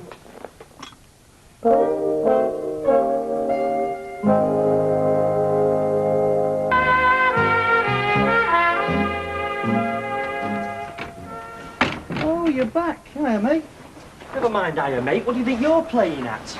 Playing at? I don't think I'm playing at anything. I'm running a business, like I've been doing this past week. Single-handed, I might add. But what's all this, then? Since when have we had the money for this type of caper? I thought you was ambitious, son. I thought you wanted us to get on. I am. I do. But, you've got to walk before you can run. Oh, that's highly original, that is. I can tell you're the one with the brains. But you can cool it, because this place is costing us now. She lent it us for a couple of days on account that I tidied it up. Which I have done, single-handed. Oh, stop going on about being single-handed, will you? I'm entitled to a week off, you know, and I did tell you I was going. So you did, so you did. And what you're not entitled to do is moan at what I've been up to while you were gone. Why? What else have you been up to? Making money.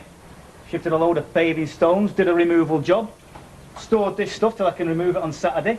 Brilliant. Brilliant. Well done, Spider. How much did we make? We didn't make anything, sunshine. I did. On account that I did all the graft. Yeah, but we're a partnership. Not this week we wasn't. I was at it Single-handed, yeah. Well, it's only fair, isn't it? Them that puts in takes out. But I put in the time and the brains and the contacts and the money for the flipping band. Not this week, you haven't. This week I was working my flaming butt off while you was lying back in the ancestral home with Mummy waiting on you hand and foot. You enjoyed holiday, by the way? So all it boils down to is some silly remarks that you've overheard in the corner shop. It's got nothing to do with that. All right, that was the last straw. I've been saying to Gerd for a long time that he's been stringing you along. Oh, man. I don't dislike the bloke. He's not me dad. No man ever will be. All I want is for you to be happy. And if there's one thing you are, it's straight and up front. And can you be happy with somebody that's not on the same road?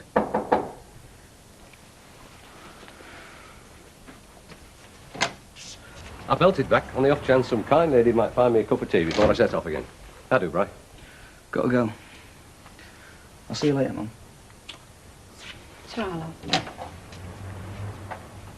Tell me, am I using the wrong bath soap or something? That's the second time he's been off with me today. Look, there's a cup of tea there if you can help yourself, George. I've got to get back.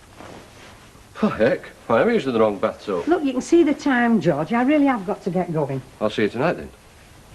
Yeah, if you want to. I do want. I thought you'd ask me for my tea. Oh, well, I dare say the chef will have booked you a table.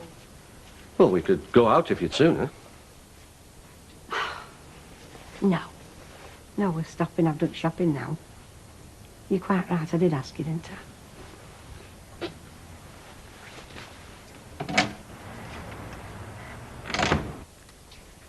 You all right, Betty? You look a bit tired. Oh, just got a lot on my mind, that's all, lovey. You go in the back and put your feet up. Go on. Me and Jack will finish this. Oh, Tar. I'll go and put the kettle on. There'll be a cup for each of you when you're done. Right. Ah, she's dead nice, isn't she? Wish my mum had been like that. What is she like? What now? No idea. She ran off with some bloke when I was 10. My auntie brought me up. Oh, that's rough. Well, for all her faults, they say what they like about Alvira. She's been a good mother. A lousy wife, but a good mother. Is she really as jealous of you as she makes out? Like this dinner, for instance? Or is it just an act? But if you had me, wouldn't you be jealous, darling? You're funny, you two. Always fighting, yet you stick together. But that doesn't mean to say if I got a better offer, I wouldn't consider it. Apart from anything else, Jack. I mean, apart from the fact that you're married, 20-odd years older than me, and I don't fancy you. We're working together, and I make it a strict rule never to fraternise under the same roof. Ah, you're quite right, darling. I mean, if I want to get took on permanent at this place, then I've got to keep my nose clean, no bother. Is that what you want? To work here permanent? Yeah, but only as a stepping stone to my own pub, like. I mean, I did apply for this one, but Blondie beat me to the punch, didn't she? I think they've still got my name on the books. I've got the letter. So, if I work hard, get a bit of experience, Bob's your uncle. Just a matter of time, innit? Tea's brewed.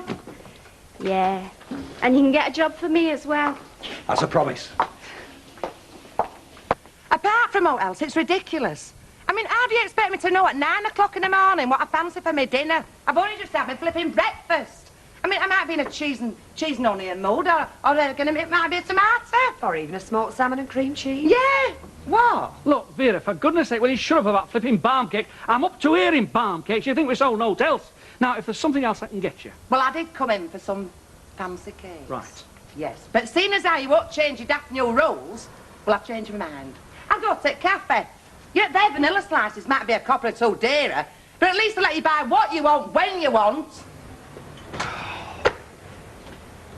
But Alf, she's not. She's got a point. A lot of them have been complaining. There was Shirley Armitage. Look, you can see what we're like in here. We've got our hands full without dropping everything to do footling little orders every 2 minutes. This business was built on footling little orders. Anyway, it's not just that. Ever since we've had these changes done, you've got dead stroppy with everyone. I have not got stroppy. Oh, come on, Alf. You used to be so easygoing. Do you know, we've had more rows in here today than we used to have in a month. And what about Rita? You used to be pals with her. She's another one you seem to have fell out Look, with. Rita fell out with me for her own good reasons. Got naught to do with shop. It's got naught to do with you, neither. Oh, I know, Alf. I'm not trying to pry into your private life. I'm just pointing out that this new attitude of yours isn't doing you any good. People don't like it. I don't like it. Oh, well, I'm very sorry. I've got to tell him my behaviour to suit his staff now, have I? There's folk down at Job Centre, you know, be glad of this job, and they've put up with my little quirks. Oh, well, if that's the way you feel. Look, I'm just fed up with people telling me how to run my life, that's all. Oh, dear.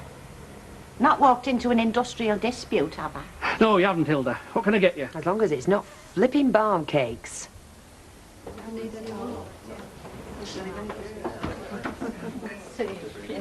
Oh, it's a very smart shirt you're wearing, Mr. Baldwin.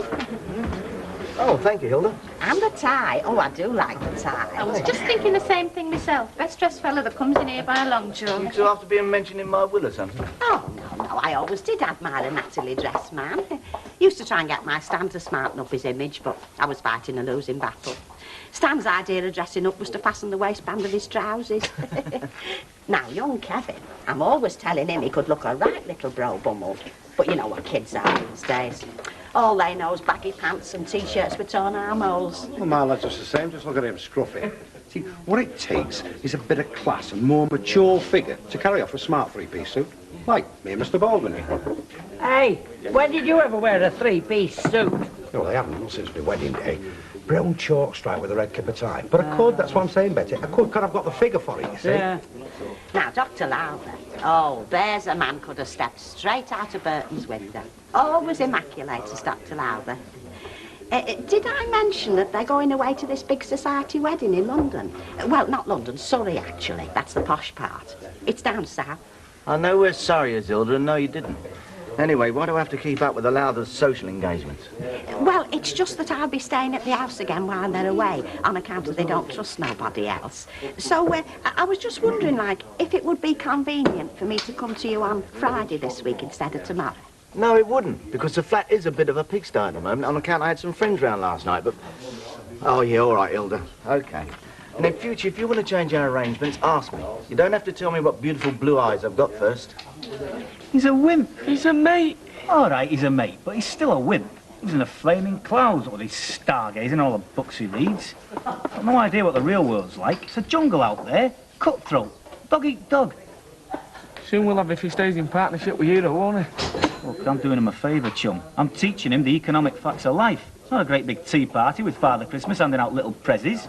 You get what you graft for. No more and no less. Right. Here's the deal, OK? I wasn't here last week to do me whack, so don't get me share of takings. I accept that, albeit reluctantly. But I'm back now, and from here on in this partnership, in word and deed, it's 50-50. Shoulder to shoulder, and no unilateral decisions. Agreed? No what? Unilateral decisions. Listen, pal, what I do with my sex life, my own affair. It means, Greyhead, you don't go off making high-handed commitments without talking to me first. Listen, pal, I'm the one that's burnt me bridges and chucked me other job in. I'm not flipping moonlighting, I'm doing this full time. So what happens if there's a decision to be made and you're not around? So what happens if I ask for a share of my van money back? Yeah, well, no sense in arguing about it. Excuse me a tick. Well, that's good, that's established. What do you want, Kev, another pint? Yeah, we'll have. Right. Well, I don't know, love. You said it'd be just for a few days. Yeah, but I've been thinking about it, Mrs. Fairclough, and it makes sense for both of us. For both of us? Yeah, well, work it out. What have you got to lose? You know the place will be kept in good nick. You've seen how I operate. You'll not have to worry about vandals or out like that.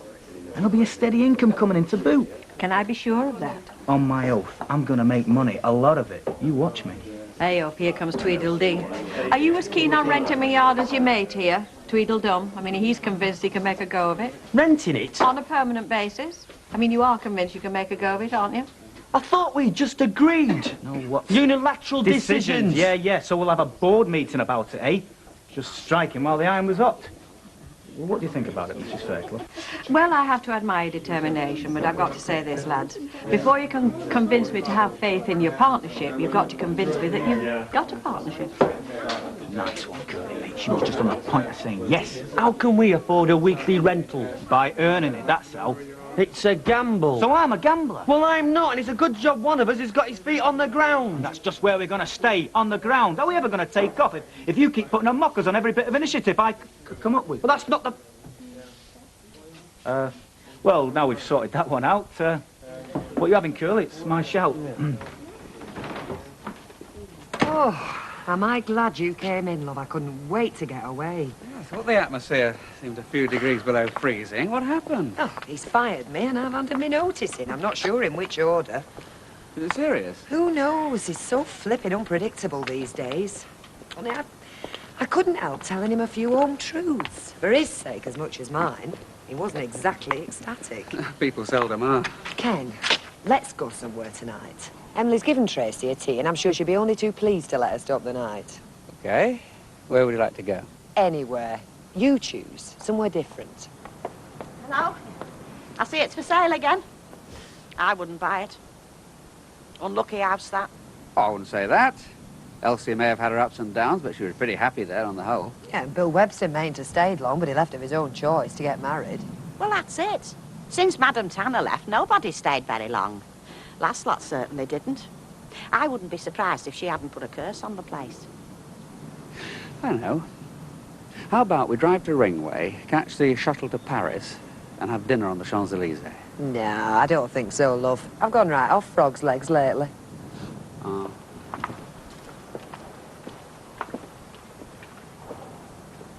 Come in, love. It won't be long. 10 minutes or so. Would you like a drink first? No, we'll have a talk first. Now sit down and stop faffing about. Now, what's going on? And don't tell me not, because I know different. I'm not as thick as I look, you know. You're not thick. Far from it. Ivy, if we're going to spend the rest of our lives together, and I very much hope we are, hadn't we to be straight with each other from the start? Well? Funny. Our Brian said same sort of thing this dinner. Brian? He's at the bottom of this, is he? No. No, not really. He just passed a few comments that were more or less on the same sort of lines I've been thinking myself. Well, what sort of comments? He thinks I'm after your money, does he? If that's what you're after, I'd know you were thick. No, it's just... He was wondering... Oh, wait, George, I don't like having to say this. I suppose girls of today, they'd have no problem, but, well, my generation, we just weren't brought up to take the lead. Ivy, we'll never sort this out if you don't tell me what it is. And listen, now you say will embarrass, upset or offend me, all right? Well, he was wondering when we were going to set a date for wedding. Is that all? Well, he's right, isn't he? I mean, I'd wanted to bring it up myself, but you never have, and like I said, I didn't think it was my place. So he's got it into his head that you're stringing me along. Ah, having a fancy woman dance attendance on me, you mean? George Ward, I'm not your fancy woman. You're the woman I fancy, it's the same thing. Well, we'd best keep the lad happy then and fix a date. Not for Brian's sake. I dare say it'll bring the odd sparkle to our old eyes as well. So, when do you suggest? Sooner the better, as far as I'm concerned. Or do you think it'll give them something to gossip about? Cheeky article. Right, I'll go round and have a talk with Father O'Brien then on Sunday and see when he fixes in, eh? In the church? Well, I wasn't thinking of getting married in a supermarket. It's just that could make it a bit long-winded. You know how busy they are at this time of year, how booked up. With Christmas and that. So? So, I was thinking if you didn't want to wait, and I take it you don't, what would you say to a registry office? We could always get the marriage blessed in church at a later date. That way we'd have the best of both worlds. Oh, no, we would not. We wouldn't even be married, not in the eyes of God. A register office? I honestly didn't think that your religion meant that little to you, George. And I'm surprised at you for even suggesting it.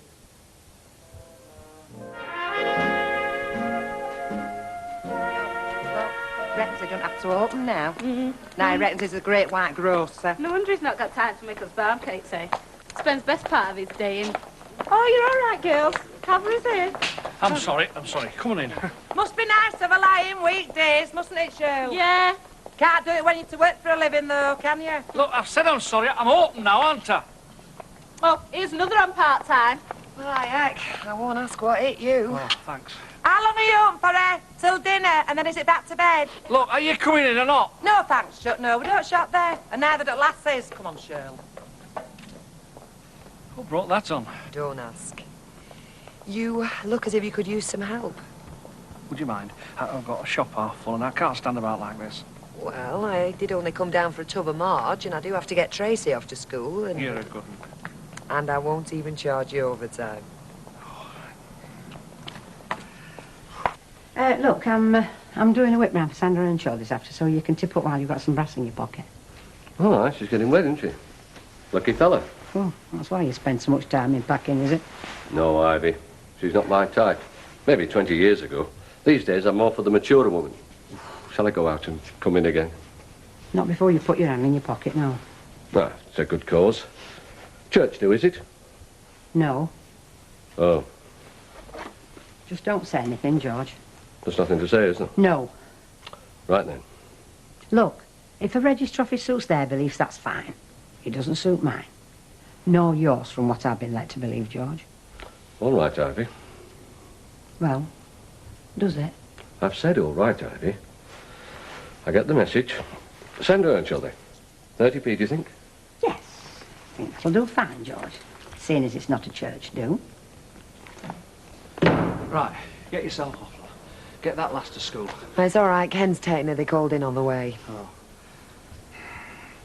Barm cakes. Steady, Alf. One step in this direction, I'm going to shout for the police. No, I'm just thinking about Madam Duck and what she said about not shopping here anymore. It's because of these barm cakes, because I said I wouldn't do that. I never said that, you know. All I want them to do is to make an order in a reasonable time. Now, there's no wrong with that, is there? Or is there? I mean, I'm trying to run a business here, you know. Ooh, never again. That's what people say when they had a few the night before. Yeah, well... You weren't in the Rovers, were you? No, I was in here by myself. Oh, Alf. Solitary drinking. Well, I thought I deserved it. I thought all the hard work's done now. I've got my conversion, and it works, and I'm pleased. So I treat myself to half a bottle of whiskey. Alf, you look shocking. Come on, come and sit down. Here you are. I think you should have a lie down. No. Anyway, what's it flipping matter? What do you mean? All this lot. I mean, I work body and soul to get this together, and for what? To get a better shop. And who cares if I've got a better shop or not? I've still got the same flaming life. Alf, I'm sorry we had a row. Oh, so am I, Deirdre. Believe me, I'm very sorry. That's all it's brought me, though, just rows with folk, rows and disappointment. You, Vera, Rita. What happened with Rita? Oh, well, I'll tell you sometime. No, it's just... I just felt I had to better myself, but I should have just stuck as a small-time greengrocer. Like a... Anyway, forget it. Morning. Your name's Bud over there, my old son. What's he been doing to my girls? Who wants to pop over to the house and get me some sweeteners, I said. The silence was deafening. It's a bit much when the boss can't give his girls a few minutes off, innit, eh? Oh, I see. Probably me, is it? Sorry. No, sweeteners are there. No, it's these barm cakes, isn't it? It's a boycott, because I said I wouldn't do them. Don't ask me, old son. I just work there. They're a pound, them, look. Look, you can do me a big favour, Mike, if you will apologise to them and tell them I will make the barm cakes whenever they like. Well, that's fair enough. And as a gesture of goodwill, today's are on the house. Listen, mate, apologising to that lot is one thing. Going on my hands and knees to them, that's another thing. Well, who said out about going on your hands and knees? I think what he means is don't be too remorseful, but I think it's a very nice gesture. But not the sort of gesture a shrewd businessman would be. Probably. Yeah, well, I'm glad I made it. Have we heard when her ladyship's going to show her face again? No, not a dicky bird. Well, I hope it's not while I'm away at the Lowthers. I'd give me best leg to see her face when she walks in and finds Gloria pulling pints. Oh, Hilda, it's gonna be murder, love. Oh, she's a nice girl, though, Gloria, isn't she? Oh, yes, she's a sight better than she was the last time she was here. It's almost like having a bar staff. Morning. Hello, Gloria. If your ears burn, lovey, don't worry. We were just saying what a good job you're doing. Oh, Tom? They are, Chuck. Give it a good squeeze. Not that it makes much difference. As soon as Bet's back, my feet won't touch the ground, will they? Oh, I shouldn't be too sure, lovey. Why? Do you know something? Well, no, but I mean, you never know. She might have gone off for good with this Frank fella. Oh, no. No, she's only taken a suitcase. Oh. It's sad, though, isn't it, when things start going downhill? Do you know, when I first come here, we had a proper tenant. Class, you know. Oh, it's always a pleasure working for folk with class. What I call good breeding. Just at the moment I'd work for anyone, breeding or not. Yeah, well, of course, these days you have to, don't you? There's no such things as standards, ever since they brought in jiving. I bet they said it was the foxtrot when you were a girl. Oh, yeah, well, we won't fall out over a little thing like that. I mean, you and me are two different generations, aren't we, Chuck? We were just discussing, Betty, how people don't have no standards anymore. Oh, yeah. Well, that's from tomorrow. Keep your voices down. Eh? Why? That was her. They've just docked. She'll be here in the morning.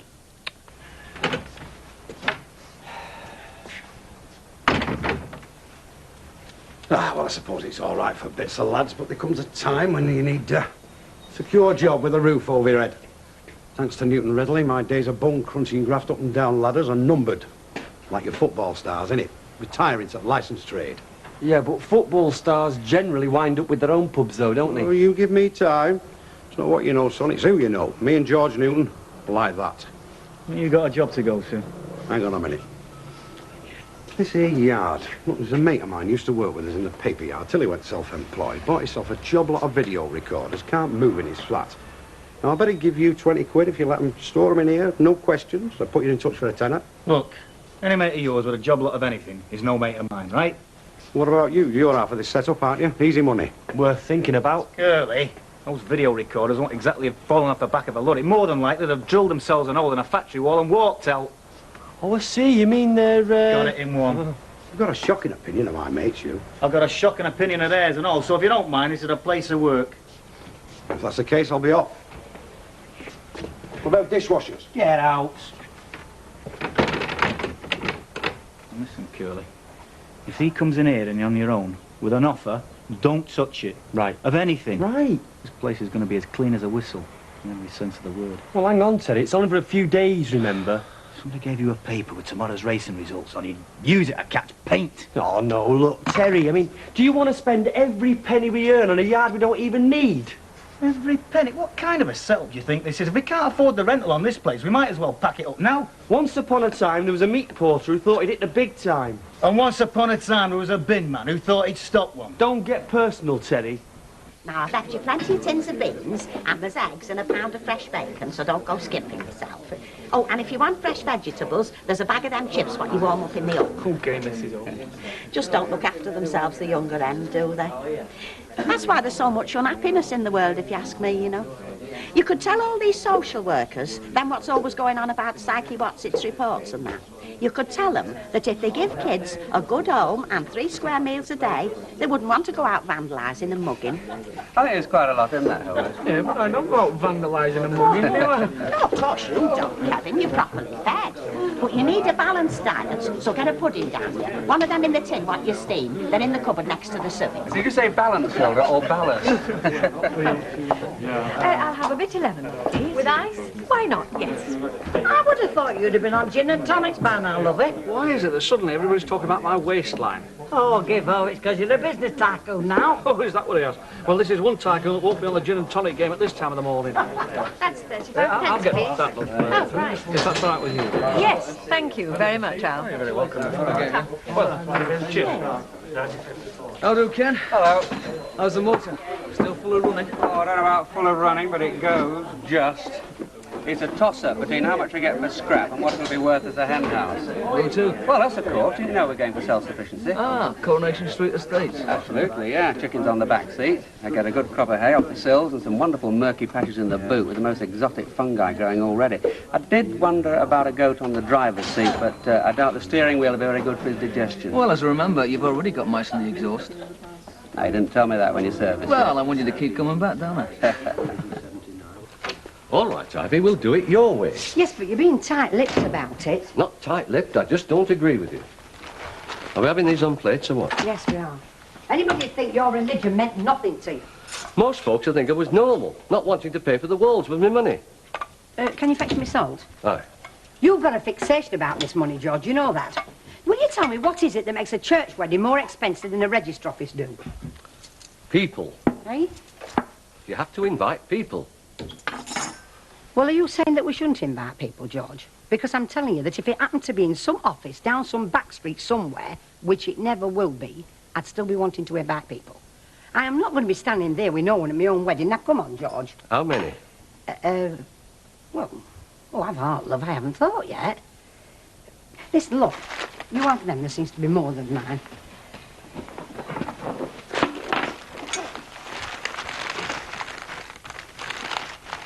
Look, I am not asking for the wedding of the century, George. All I want is a proper wedding. I want a proper wedding with my own family and my own friends. Now, that's not asking too much, surely. You're getting all keyed up about this, aren't you? Yeah, I'm sorry.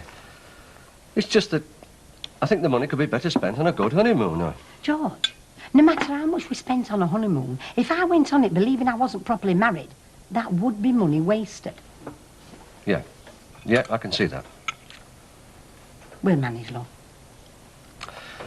I'm taking the lads out to Moston on Sunday afternoon. Me and Father Dunn. I should think I could manage to get a word in and ask him if he can squeeze a little wedding in between now and Christmas. Oh, George. Do you know what? If you hadn't got a plate of pie and chips in front of you, I'd come there and give you a right big hug. Aye, well, you can pass the ketchup then. Here, let me get you a drink. No, I'm not stopping, Doc. It's, What are you looking so happy about? well, we've sorted it all out with me and George. You were right, you know, he was stalling. But it was only because you were worried about cost of it all. I mean, after all, he's not Aga Khan, is he, love? But that's all it was.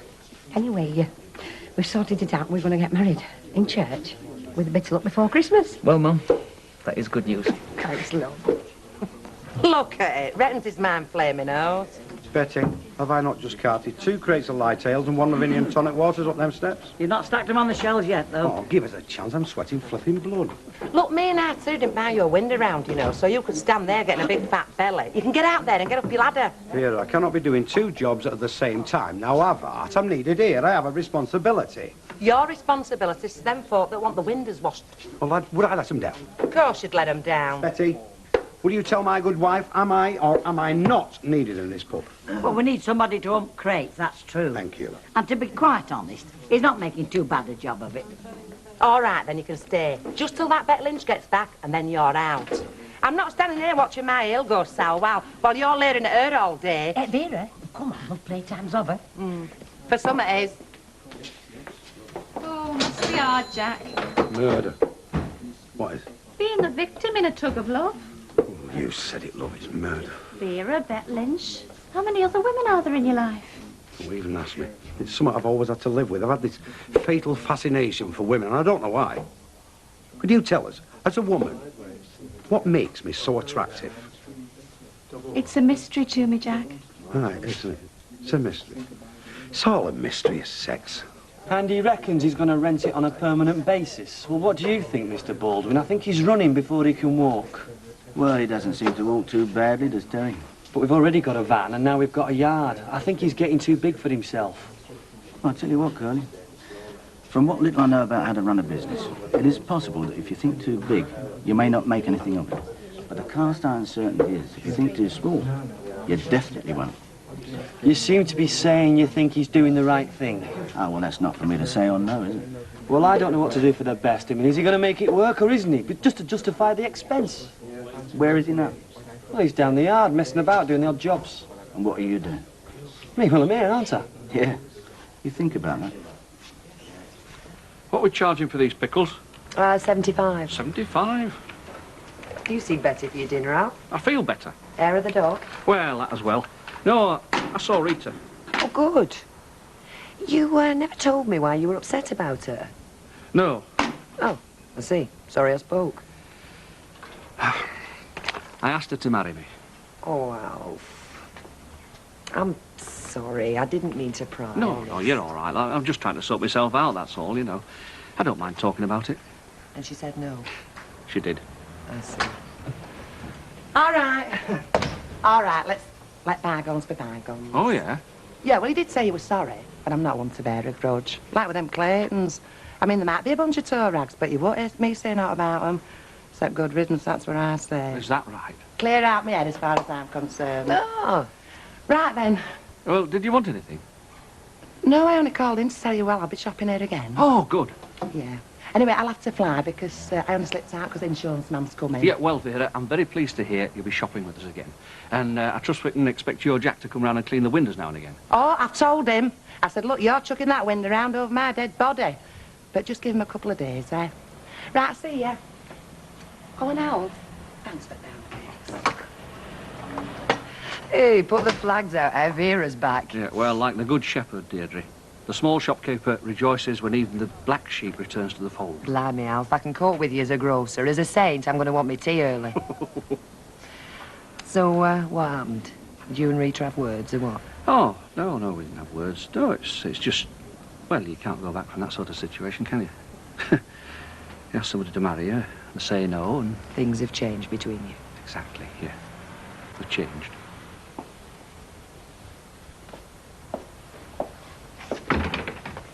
I thought you'd gone off the idea. Oh, where? Well, you've not been pestering me to rent it since we last spoke. Well, you said you'd think about it. That's good enough for me.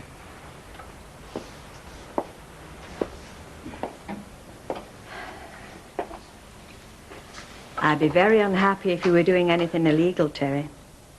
That's not my scene. Honest. Where does Curly fit into all this? Glad you asked me that. So you're really on your own? No, he'll come round. Give him time. Needs time, does Curly. Must say you seem a very unlikely partnership. Yeah, don't we? But I'm going to make a success of this business, whether he comes in with me or not. And whether you rent me this yard or not. Of course, I'd prefer it if you did. But if you don't, it's okay. Well, Terry, I'll tell you what I'll do. You can have it for a trial period. We'll see how it works out, and if either of us are unhappy, we'll call it a day. How does that suit you? You'll not be sorry. I hope not. But I haven't a clue what to ask for it. What were you thinking? How about £10 a week? I think you might make something of yourself. All right, £10 a week. That should give you a chance at that. But it's not permanent, you understand. Thanks very much, Mrs. Fairclough. Good luck, Terry. Is this the stuff that takes the smell out your carpet? Yeah, I'll probably iron your sheets for you as well, Hilda. No, Oh, and while I'm here, I'd like you to recommend me a really nice bottle of wine. Oh, who are you entertaining? Oh, nobody. No, but I'll be staying at my friends the Lowthers for a day or two while they're away. And last time I was there, I just fancied a little something of an evening, you know. But you can't sit with a bottle of pale ale in the homes of people like that, can you? Of course, Dr. Lowther always says to help myself to anything I want, but, well, you don't like, do you? Not when they're not there. It's a bit much for one person, though, Hilda, a full bottle of wine. Oh, well, what I don't drink, I can bring home. I can keep a bottle of sherry for months. Yeah, but wine's not the same. You see, it goes off. Well, like I say, I want a good one that won't go off. All wine goes off, Hilda. Alf Roberts. I remember when Queen Elizabeth got wed, they had wines at that reception what were 30 years old. Yeah, but they hadn't been opened. Look, I'll tell you what. There you are. And it's quarter of the price. Oh, is it? Oh, yeah, and that's nice, isn't it?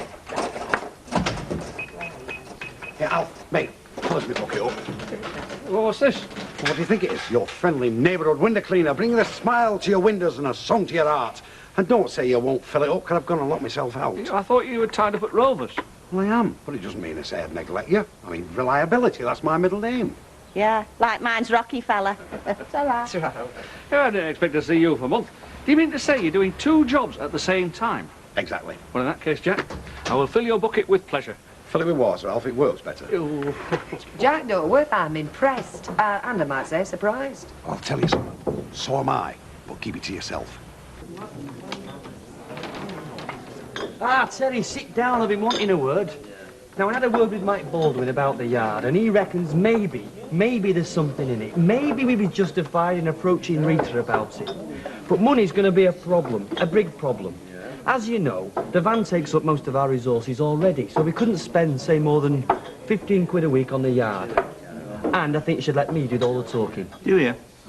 I think she's got a soft spot for me, Mrs. Fairclough. Oh, yeah? Not like that, Kevin. Oh, yeah. But I think I can get it for a good price. Like 20 quid? It's possible. Well, then she must go a bundle on me, because she's letting me have it for 10. 10 quid a week, Curly. Like I said, for the trial period. Only it's not going to be just for the trial period, because I'm going to make this business work, with or without you. So decide now. If you're in 100%. If not, get out, stay out. I'll buy you out. Make your mind up, son. Too right, Curly, in or out? No just in or out? In. Pardon? In. That's what I thought you said. Right. I'll see you tomorrow down at the yard, straight after you've been round, okay? Right. You know what they say? When the going gets tough. There he is, the man of many varied parts. And all of them interesting, Deirdre, mark my words. Yeah, well, the most interesting to us at present is your role as barman. Which he isn't. Not unless we're sure. I'm sort of executive of a bakery. I should go and fetch a few up then before we have folks dropping with thirst. Your wish is my command, Betty. My goodness, Betty, you're on a pretty tight ship. Do I? I'll tell you what. Do you think you would come and have these drinks with me in the living room? Yeah, of course. Well, come on round. Oh, this is a private duel. Can anyone join in? Sit down, love. Well, I'll just get me a drink first. No, you won't. I will. As congratulations are in order. Eh? Oh, yeah. Pint. You're a good one. So we get, Mum. Yes, please, love. Right. George, I'm sorry if I was a bit heavy, mate. I guess I was a bit overprotective. Ah, forget it. And I know what Gail's going to say when I tell her, so I'll say it first. Tomorrow night, you're both invited for a meal. Oh, thanks, love. That's lovely. I can see it's falling out for good. I mean, how's she going to take it? How would you take it if you came back and found you weren't the boss anymore? Yeah, but as I understand it, though, Betty, she's only herself to blame. But does that make it better or worse? Yeah, well, she's going to be put out, to say the least. And you're worried she might take it out on you? Oh, I don't know how we're going to go on, lovey. All I know is when she comes back tomorrow, I'm supposed to be her boss. Tomorrow? Yes, I had a phone call this morning. They've just docked. They're going to spend the last night on the ship together. She'll be here in the morning. Yeah, but it's not actually going to be sacked, though, is she?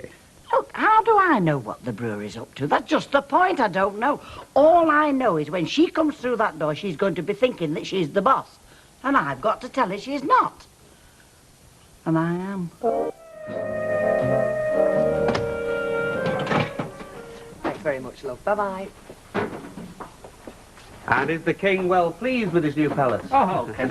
No, the funny thing is, you know, no matter how much you think about it and plan, when you come to open for business, you can think of all sorts of different ways you could have done it. Oh, it's a tale of human history, that, Al. I imagine Napoleon said pretty much the same thing after the Battle of Waterloo. Or Wellington, come to that. No, the thing is, really, you know, I've got no living space. You know, I'm crammed in upstairs. I can't swing a cat round. I mean, it's claustrophobic, really. Oddly enough, after the Battle of Waterloo, I think Napoleon said pretty much the same thing. You're not following his career too closely, I hope, Al. Wasn't he the fellow that said England is a nation of shopkeepers? I think it was. Yeah, well, we can still show him a thing or two, don't you, Frost? This is the one. Oh, that's what I want. Oh, right. Dad. Monarch of all she surveys down that pub. I don't think. The captain under God. Anyway, till good Queen Bet gets back. Today, isn't it? Yeah, sometime. Yeah, well, enjoy it while you can. Enjoy it? Oh. Hey, Addo. You're not looking forward to it? Going to be ructions. Ooh, do you know, this morning when I put my feet on that mat, if it had swallowed me up, I'd have thought my luck were in. Oh, I don't know why you're worried, though. I mean, she's the one who's standing in front of the farm. And I'm the one that's going to have to point that fact out to her, though, you see. Well, if she will go waltzing off with fancy men. Ta-ra, love. Do you want any tea with that, love? All right, it'll need washing down. Well, Lad'll bring it when he fetches his change. Charlie.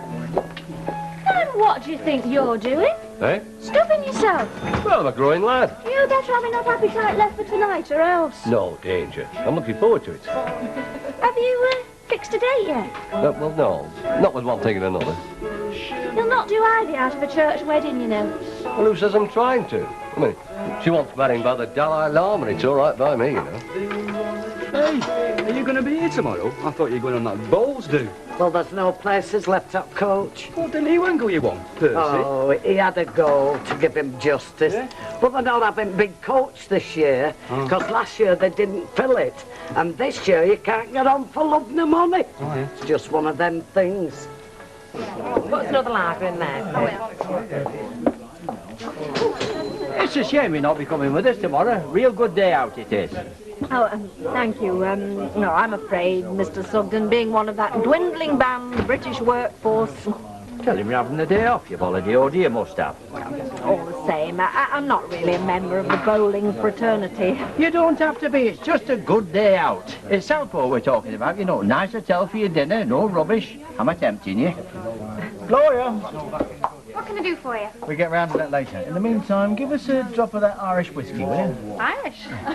I know you're into Irish whiskey, Mr. Bolt. Tell the truth, don't take it or leave it. It's just that it's on the top shelf. Give her 5 minutes when Madam gets back. 5 minutes. No, it's just a good day out every year. When they let their hair down that Crown Green lot, oh, aye. And hey, I've been known to get my ukulele out on these dudes, you know. Really? Oh, I can still knock out a tune or two. Oh, yeah, I'm sure you're very accomplished, Mr. Sugden. Oh, I don't know about that, but I can be persuaded to do a turn like by public demand. Unfortunately, I shall be unable to add my voice to the general clamour, Mr. Sugden, but there we are. Well, if you do change your mind, it departs Club Car Park, 09:45 hours, ETA Southport 1100. I don't know. October already. You wonder where the year's gone, don't you? I know exactly where it's gone. Down the plug hole with the rest of history. Oh, could I ask you just to trim the fat off the ham, please, if you don't mind? Do you want me to do a frilly edge on it? No, it's just... Well, it's animal fat, isn't it? You know, all that cholesterol. Oh, crike, if you believed all that, you'd be dead and buried by next Thursday. Yes, I know, but just the same. Well, plenty of lettuce, please. Greens, you know. You can poison yourself eating lettuce, you know. Oh, I don't think so. If you ate enough of it, if you ate a ton of lettuce, you'd be dead. A ton? Well, I don't think we're in any immediate danger then. You kill yourself drinking water. Oh, now I have heard that. You have to drink quite a few gallons. I know it didn't seem a lot, but more than you'd want, man. Everything's bad for you if you eat too much of it. Anyway, I'll trim the fat off for you. Thank you. It's Rita, really. Is that the lot? Yes, thanks. I call it £1. Oh, right. Give it to me. Right. Give us a cup of tea. Oh, brought Nan to have a long... Oh, you still recognise me then, that's something. What are you doing round here? Well, I had to sort some things out, so I thought I'd come see how you were. I'm fine. But what is it you're sorting out? It's not a what, it's a who. Him. Him who? Him, Paul. What's he done? Gone off? Gone off would be one thing. Changing the lock on the door is another. Oh! Sit down. I'll bring you a cup of tea. Oh, no, he tried, but you couldn't get a ticket for love nor money. There's not a single top coach. Rubbish. He was very definite. He always is definite, isn't he? Doesn't matter whether he's right or wrong. He's definite.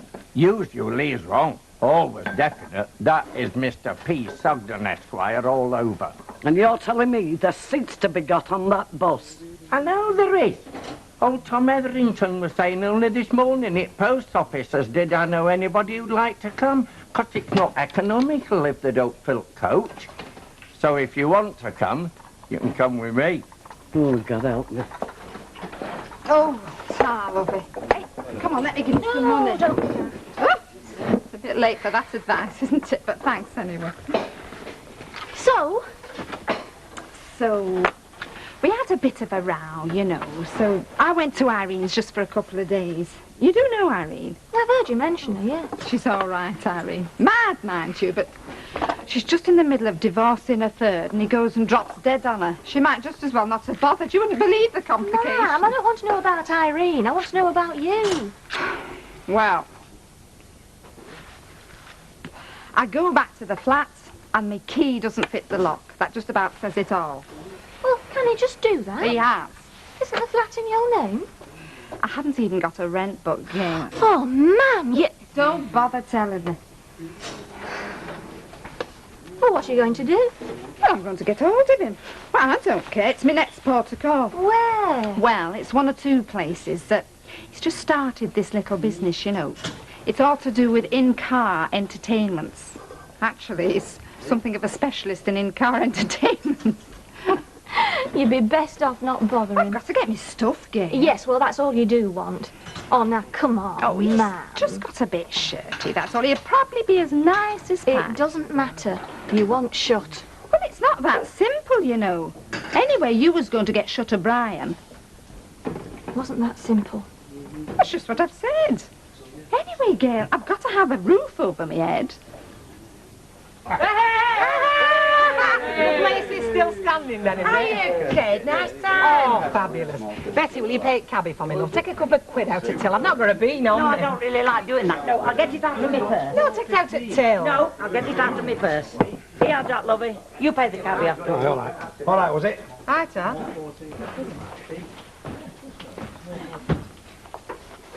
Wait, what's he doing? Hello, Beth.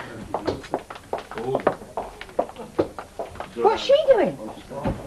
I think me and you had better have a little talk, Betty, if you don't mind. Told you.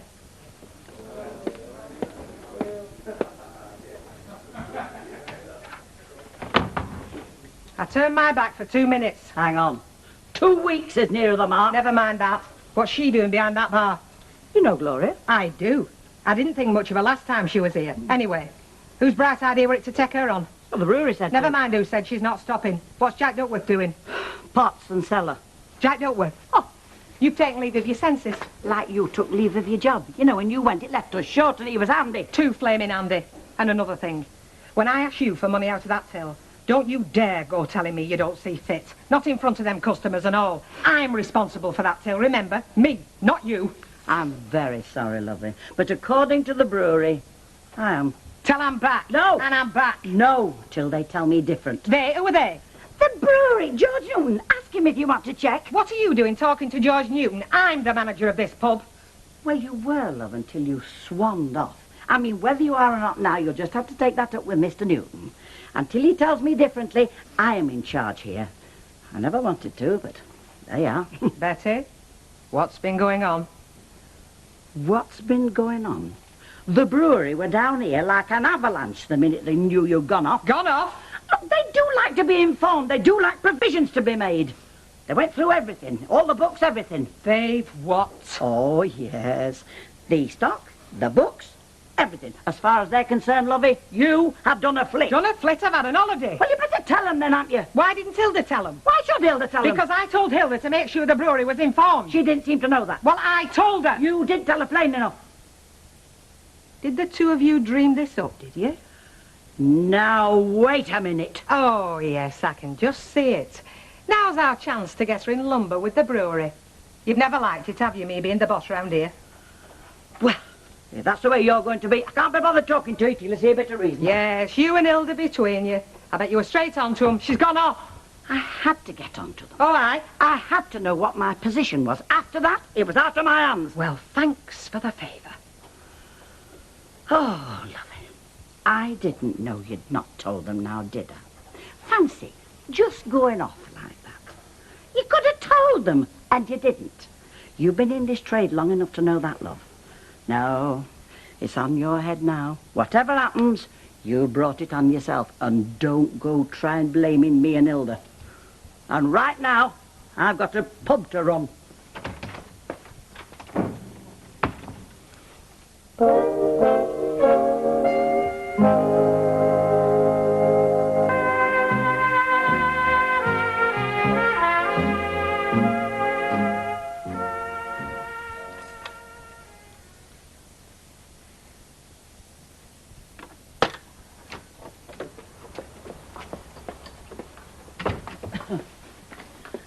I was just wondering, you know, with you not being in the bar all day. Oh? What is there to be wondering about? Oh, I was wondering how long this is going to go on for, because, well, it's very awkward. Well, if you think I'm coming out there to wash pots... I never said that. I'm very sorry, Betty, but you tell me I'm not the manager. Well, I'm certainly not waiting on in the snug to help Gloria out. What the hell do you think I am? Have you been on to the brewery? Have you said anything? Come on, have you? I shall get onto the brewery in my own good time. There's no point in putting it off. I've told you when I'm good and ready. Oh, look, it's very awkward. You should have thought of that before you jumped into my shoes. I did no such thing. Oh, I don't know what you were thinking of. Don't try blaming me. I was lumbered. Have you had any dinner yet? I don't want any dinner.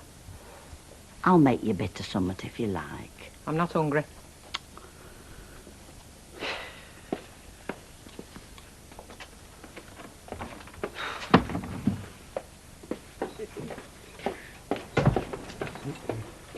I've sorted out your brown mild. Oh. You've got a new bit ready to go on. I've had a look at your shelves. You won't need any help bringing up tonight, not unless if they all go berserk on pineapple juice. And you've done all that without me asking you. I've got eyes in me, do you know? Oh, I love it. Do you know, I could really take to this trade, given half a chance. Well, keep up the good work. Have a word with George Newton. You might get half a chance, love. Ah, just dreaming. Hey, any news from the Dragon's Lair? No, not a word. I don't know what she's going to do. Has she been in touch with the brewery? Not as far as I know, love, no. Do you reckon she's in real lumber, like? Oh, I'm not going to speculate. You know, she wants to be careful. Because if anybody really wanted to drop her in it, all they got to do is ring up and say she's back. And if she hasn't, well then. Hey, well, I'm none of that nonsense from round here. Not everybody's as nice as me and thee, Betty. Anyway, I'll call back when you get a bit here. Okay. Ta-ra then. Ta-ra, lovey. Do you know, when I took him on, I thought it were drastic measures, but he's shaping up nicely. Well, I think he's serious. Maybe he had a chance of going into the trade. Well, there's plenty of things have happened. I mean, take her in there. It's right what he said, though, you know, if someone rang them. I mean, you'd have every reason to, really. Well, you've got to have your own position made clear, haven't you? Not to speak of mine. No, I'm doing nothing. I think she's being a fool to herself not ringing the brewery. No, I'm doing nothing until she does. Well, if she ever says anything out of place, I'll point out to her you said that. Oh, come on, tell us I'm telling you. Anyway, we were sat there with our dicky boards on, and there was this piper, you know, bagpipes, going up and down, because it was a Scottish club, and we were waiting for our dinner. Anyway, this fella I'm telling you about, typical front row lad, big backside, no brains to speak about, he said, "Hey, lad, I don't care what you wear under your kilt, but he said, if you want to keep tackling that octopus, I think you should have one of these." And he sent him over this jockstrap. Laugh? They didn't. It went down like a pork chop in a synagogue. I thought we'd knock it out.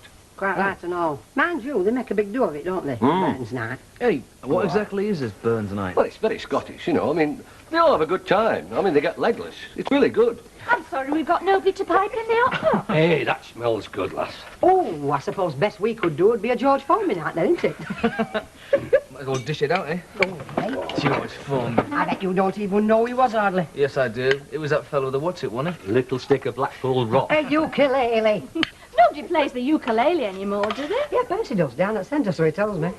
I was standing at the lamppost at the corner of the street in case a certain little lady comes by. George, promise me one thing, love. Never buy a ukulele, because if you do, it's all off. You're kind to me. This looks nice. It's always when you sit down. To be him next door. Wonder what he wants this time. Well, we might as well get started, eh? This looks lovely, doesn't it, Dad? Smashing. Yeah, well, yeah.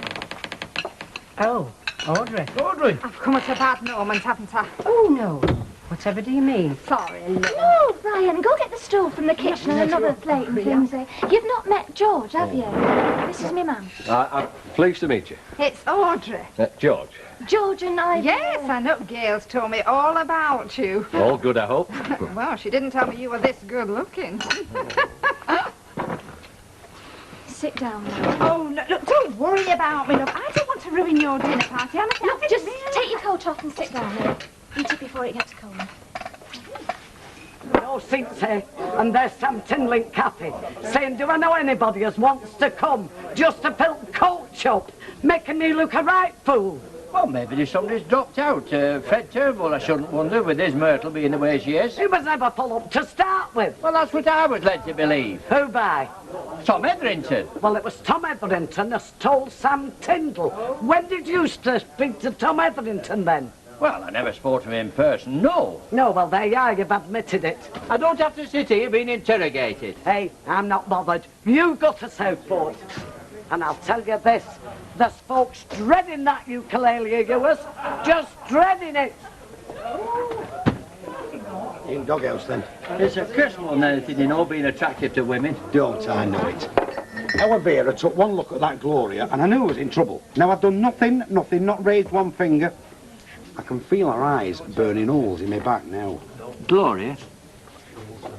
She's not even looking at you. She daren't. Our Vera I'm talking about.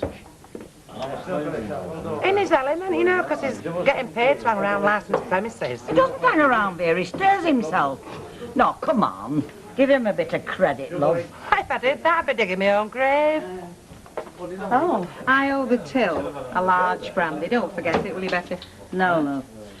You do know that it's the drayman's day tomorrow. Whatever has that got to do with me, Betty? You're going to be like that. Well, that's how it is, isn't it? How was your cruise? Oh, come on through, Mavis. I'll tell you all about it. Right, Righto. Hey, I'd love to know what went on with her and that queer fella. Have you got no imagination, Vera? There's more to it. You'll better ask Mavis, then. She won't find out her. She's not interested enough. She'll not delve. I'm invisible. Not to everybody, you know. You're not playing in my yard anymore. Oh, sorry, love. Been a hard day. Right, we think we'd better be going. Hey, you're having your coffee. Take no notice of him. So you've not fixed the day yet, then? Not the actual day, no. I keep trying to catch Father What's-it, you know, but he's never there, you know. I reckon that George is just stringing him along. That's what I reckon. Aren't you, George? You'll not come too much harm with him around, will you, lad? You're having a church wedding, then? Oh, if you're a Catholic. I mean, there's no other kind, Audrey, is there? Well, is everybody else not properly wed, then? Well, no, it's all according to your beliefs, and I am a Catholic. Well, so am I, but I don't necessarily go along with everything, not to the last letter. No, me, love, either. It's just that there are some things there's just no getting around. Oh, Gail, come on, let's give you hands. Oh, thanks. It's all down to whether you lead a decent life. That's the main thing, really. Exactly. Exactly. You should have said. I didn't think. I think they're a bit loud. Well, never mind. You're here now. I suppose you want to stay. Well, It'll have to be in the small room. anywhere. Oh, ma'am. Can I give you a hand? It's all under control, thanks, Auntie. Oh, well, I'll help you to do washing up then, shall I, love? Stopping, is she? I think so, yeah. Oh, well, me and George will have us coffee, love, and then we'll get off. Stop saying that. There's no reason to rush off. Well, I can see she wants to have a talk with you, love. She'll have plenty of time for that. Will she? Hey, Gail, don't forget, love, you weren't exactly wild about living with your mother-in-law in the finished way. I'm saying nothing, love, because you were quite right. But just think on it. She's me mother. Yes, well, you have to be a mother to be somebody's mother-in-law, don't you, love? The hot pot was smashing, love. Was it worth it, love? How do I know? I can't see why he turned up in the first place, and then... It was just a place on his way, that's all. On his way where? Didn't seem to matter to him. I thought if I just drop everything and go, something had happened. Something. Well, it would in a story, wouldn't it? I'm daft. Well, what were the fjords like, anyway? Ah, they're all right. Not much going on. Oh. And it was obvious. He was quite happy if I was with him, and he was just as happy if I wasn't. So I just enjoyed myself. And now I'm back to all this. And do you think you're in real hot water? Up to my neck. The old Betlinch came out and blew it again, I suppose. Ah, well. Well, I mean, it's not as if you ran off with all the takings.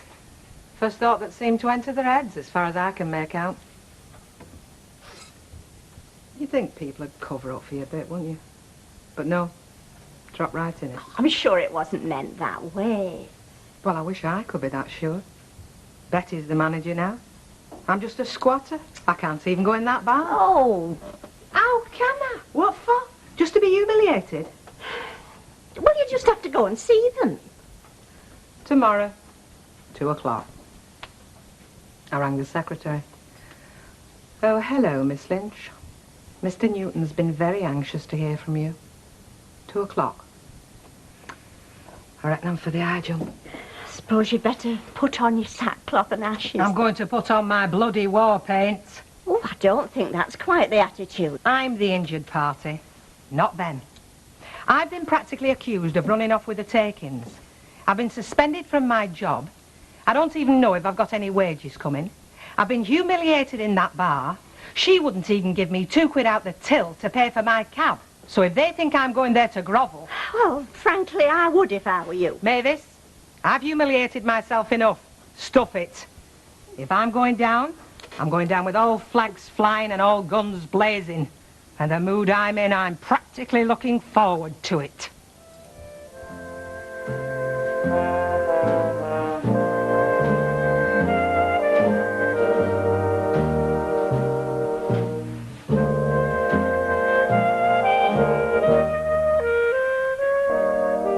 And the soap hour continues in just a moment on Plus with Emmerdale.